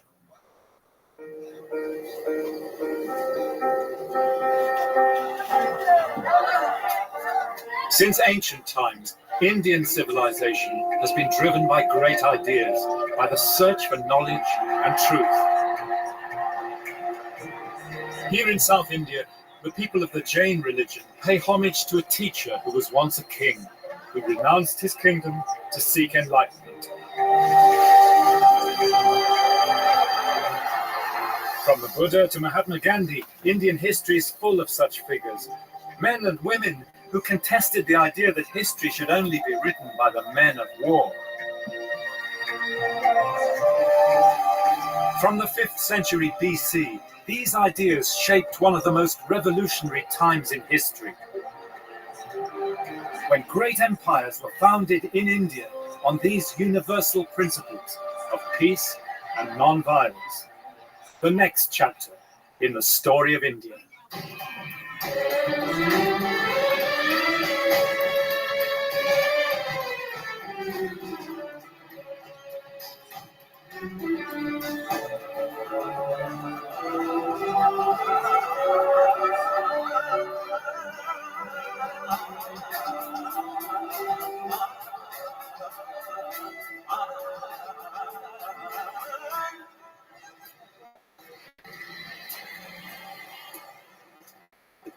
But our journey begins very much in the present. Not Hollywood, no BBC document. Good morning, Times of India, please. Amid one of the all-too common crises of our modern world, we humans are a competitive species fighting for power, resources and ideas, still to learn history's lessons. Well, we're heading to Varanasi on the River Ganges, tempered slightly because last night there was a terrible series of bombings in the city, the railway station and in one of the temples. Nobody knows quite why it's happened, but we think the trains are still running, so we'll see what happens.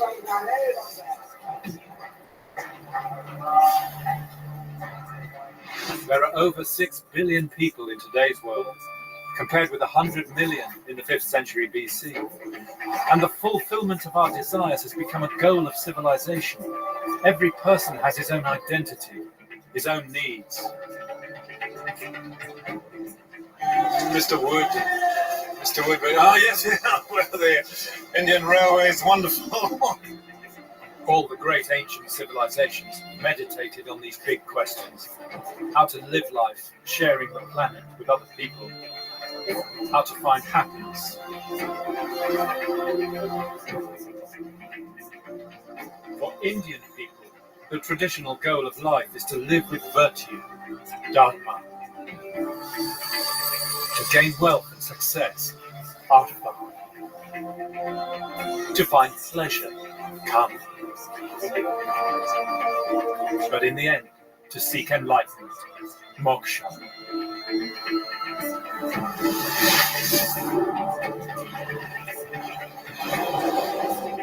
Back in the 5th century BC, a series of kingdoms had grown up in the Ganges plain with cities. In history, cities are always vehicles for change. India's greatest sacred city, Varanasi, was founded around 500 BC. It's been called the Jerusalem of India. And here you can find living continuities with the old ritual order of Indian society. That order was founded on the caste system, into which all Hindus are born, marry, and die. The caste system divides people by birth from high to low. It fixes their jobs and their place in society.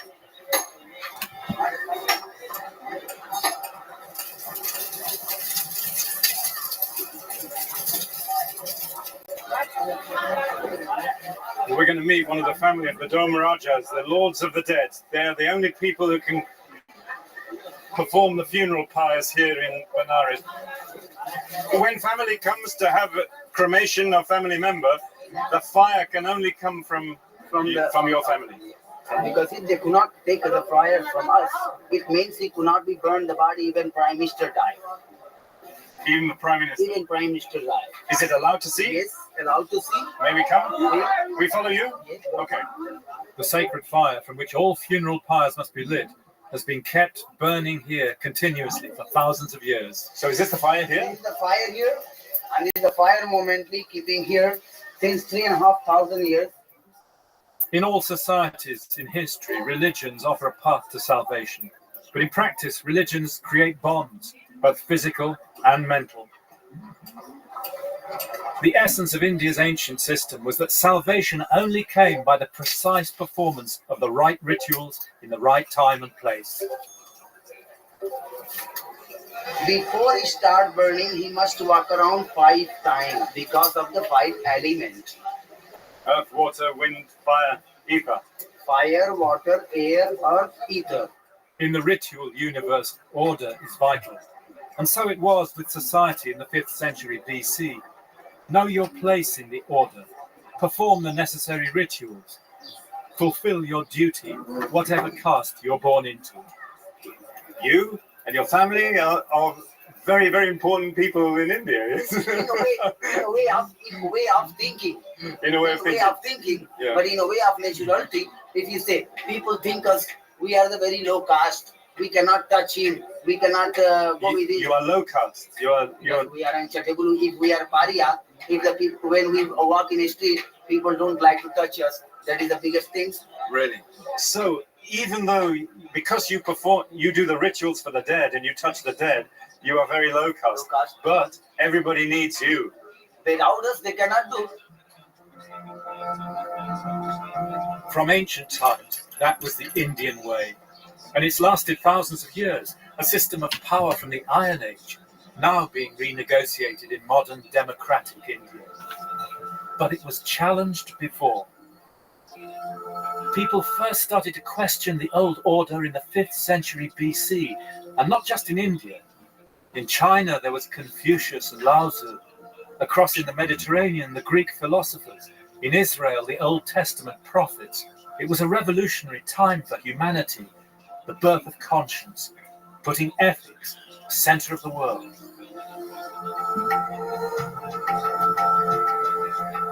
And nowhere were these questionings more intense than in India.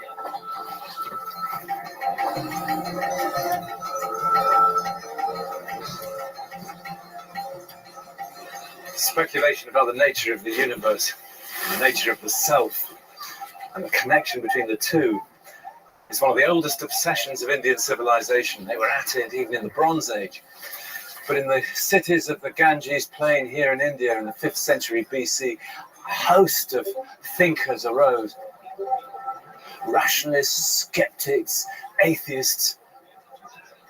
There were those who denied the existence of the afterlife and reincarnation. There were those like the Jains who believed that all living creatures were bonded together in a chain of being across time. There were scientists very closely resembling their contemporaries in the Ionian Islands in Greece, the Greek philosophers, who suggested that the world was composed of atoms and that everything was change. And there were those who said there were immutable laws of the cosmos and all change was illusory. But the most influential of these thinkers in the history of India and in the history of the world was the Buddha.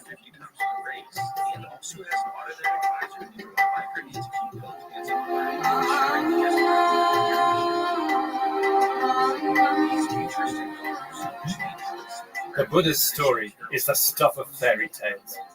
He came from a world of princely magnificence, and nowhere does princely better than India. Young, newlywed, high caste, he had everything. And then, in a sudden bolt of lightning, he saw the reality of human life for everyone, suffering and death.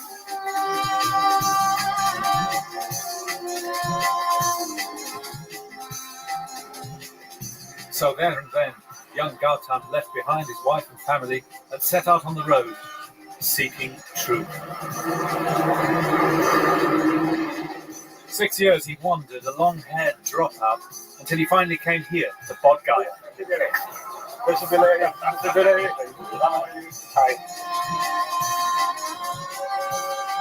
This one is the bird when Buddha himself. From the sign, yeah, from the sign. yeah.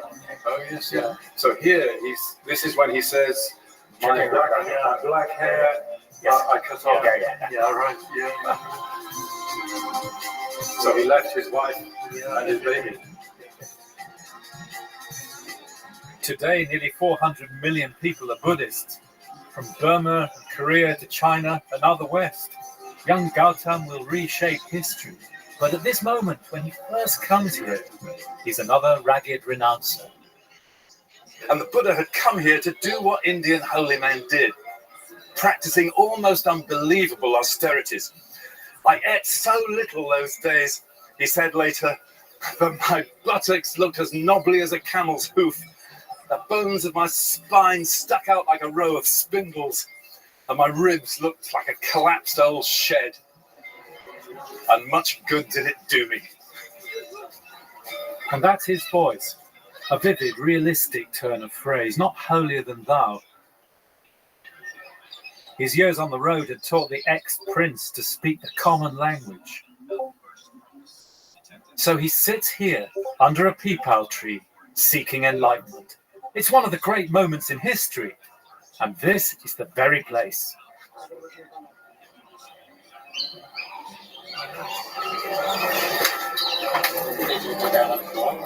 The throne, the diamond throne. So this is the place where the Buddha is believed to have sat.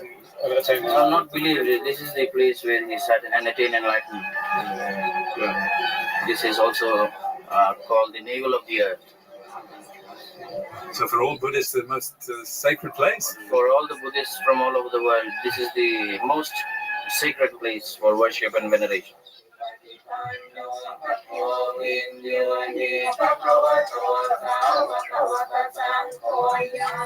Some of the devotees wanted a statue of the Buddha to be made.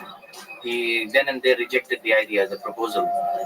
And he said that if at all people need something, then it should be the Bodhi tree, which has given me shelter underneath to sit and meditate and attain the supreme bliss that I had experienced. And it will also give shelter to thousands and thousands of people who are in search of truth. And today, Bodh Gaya is a magnet for thousands of people from all over the world, whether seeking truth or simply curious. And it's a luminous place, magical, and yet full of life.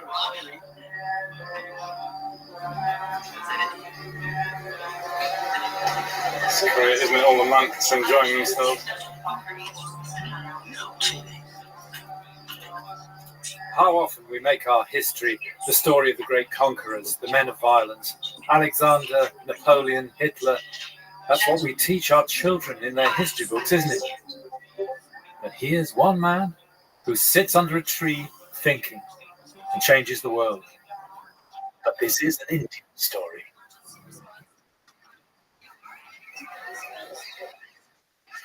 By the morning, the Buddha had crystallized in his mind what he called the Four Noble Truths.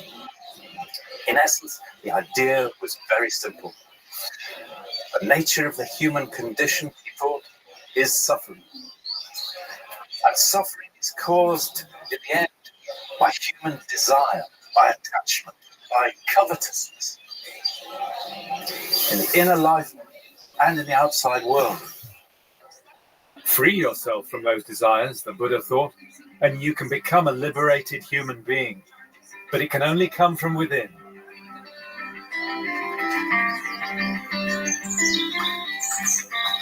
Ultimately, inner happiness, inner satisfaction must create by oneself. You could be a billionaire, but in deep inside, very lonely persons, very lonely feeling. So therefore, as a human being, regardless believer or non-believer, this inner human value is very essential in order to have happier individual, happier family, happier society, or happier nation.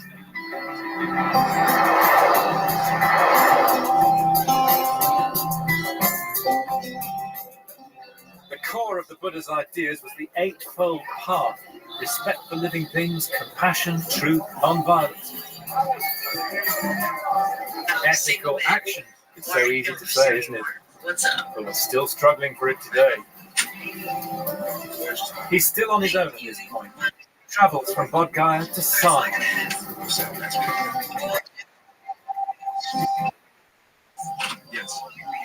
Here in the deer park, he picks up 5 old How's your friends from eye? his time on the road. They become his first Good. ideas out on them. And on this spot, now marked by the great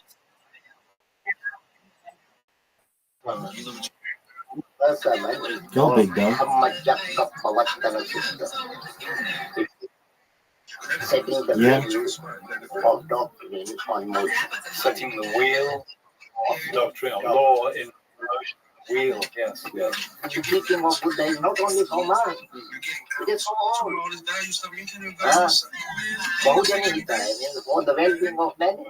And for the next more than 40 years, the Buddha journeyed and preached. Years. 45 years. Journeyed and preached. He never stay at one place.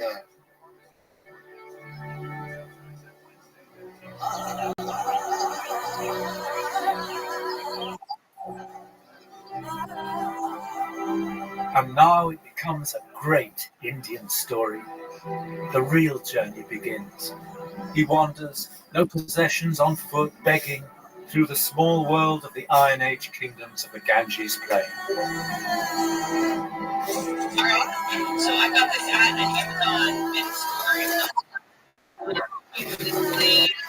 But the thing to remember is he's a protester. Through the whole of Indian history, there's a tension between the rulers and those who fought for social justice. From the wandering medieval saints to the freedom fighters and the flood of modern poets and agitators, he's the first of India's million mutineers.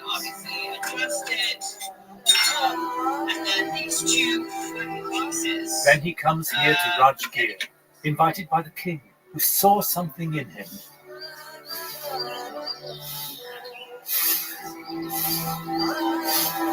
The king gave him some land on which to build a hut, a bamboo grove. It's still here. It was a place where there were monks living all the time. We know places in this grove, like Karandaka tank, which is still here, the squirrels nesting place, the peacocks dancing place. So you can imagine what it was like. Every year he went back to the same place. People knew where he was. It was a good time for monks to regather, and if anybody wanted to be with the Buddha, for example, they could come to the same place. That was quite impressive. He's got about 1,250 disciples by that time. The king comes to meet him, as was the tradition, and even the tradition now. Kings or powerful politicians who go meet religiously. It's not the other way around. The king says, I had 5 wishes. The first was to be king, and the second was to be able to receive an enlightened person. The third was to be able to hear him speak. The fourth was to be able to understand that. And the fifth was to be able to be grateful for that. In the hills above Rajgir, there's a little cave where the Buddha lived through the monsoon seasons. The Buddha really loved this place. It was a little higher than the surrounding area. One of his favorite places of meditation. He even says so. He loved watching the sunset from here. And he just came again and again just for the sheer pleasure of it. You can know the Buddha's in this cave. As you go into the cave, it's a little sort of low in height in the beginning, and then it gets deeper, so you can stand up inside. And you can just sit here and meditate for hours and hours and just be with the Buddha. You can really feel the breath of the Buddha. Even though he was 2,500 years ago, you really feel his presence in this cave now.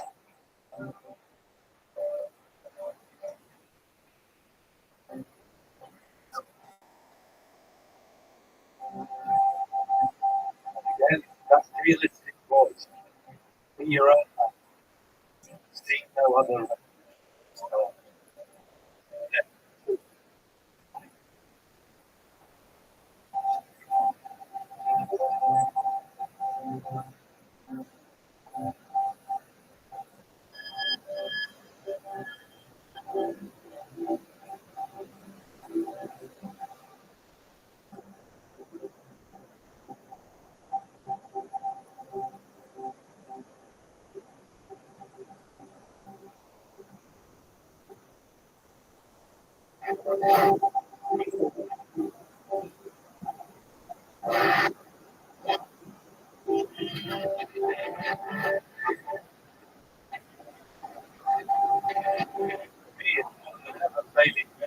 History, the human heart from so long ago can still speak to us directly in his own voice and mean something now in our time of change. But then his was a time of change too.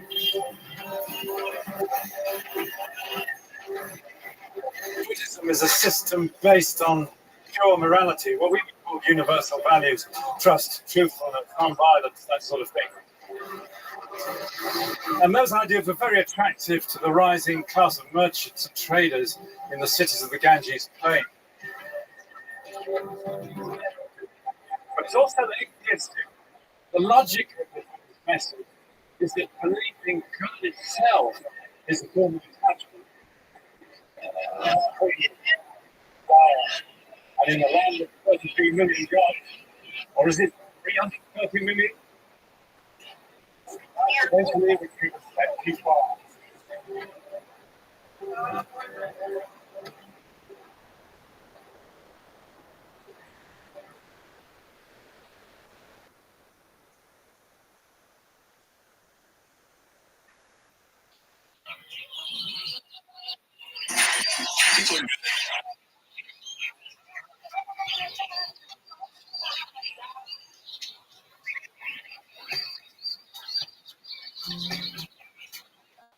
But all things must pass, as he would say. No one in history was clearer about that. No promise of heaven, no threat of hell. He's an old man now, around 80.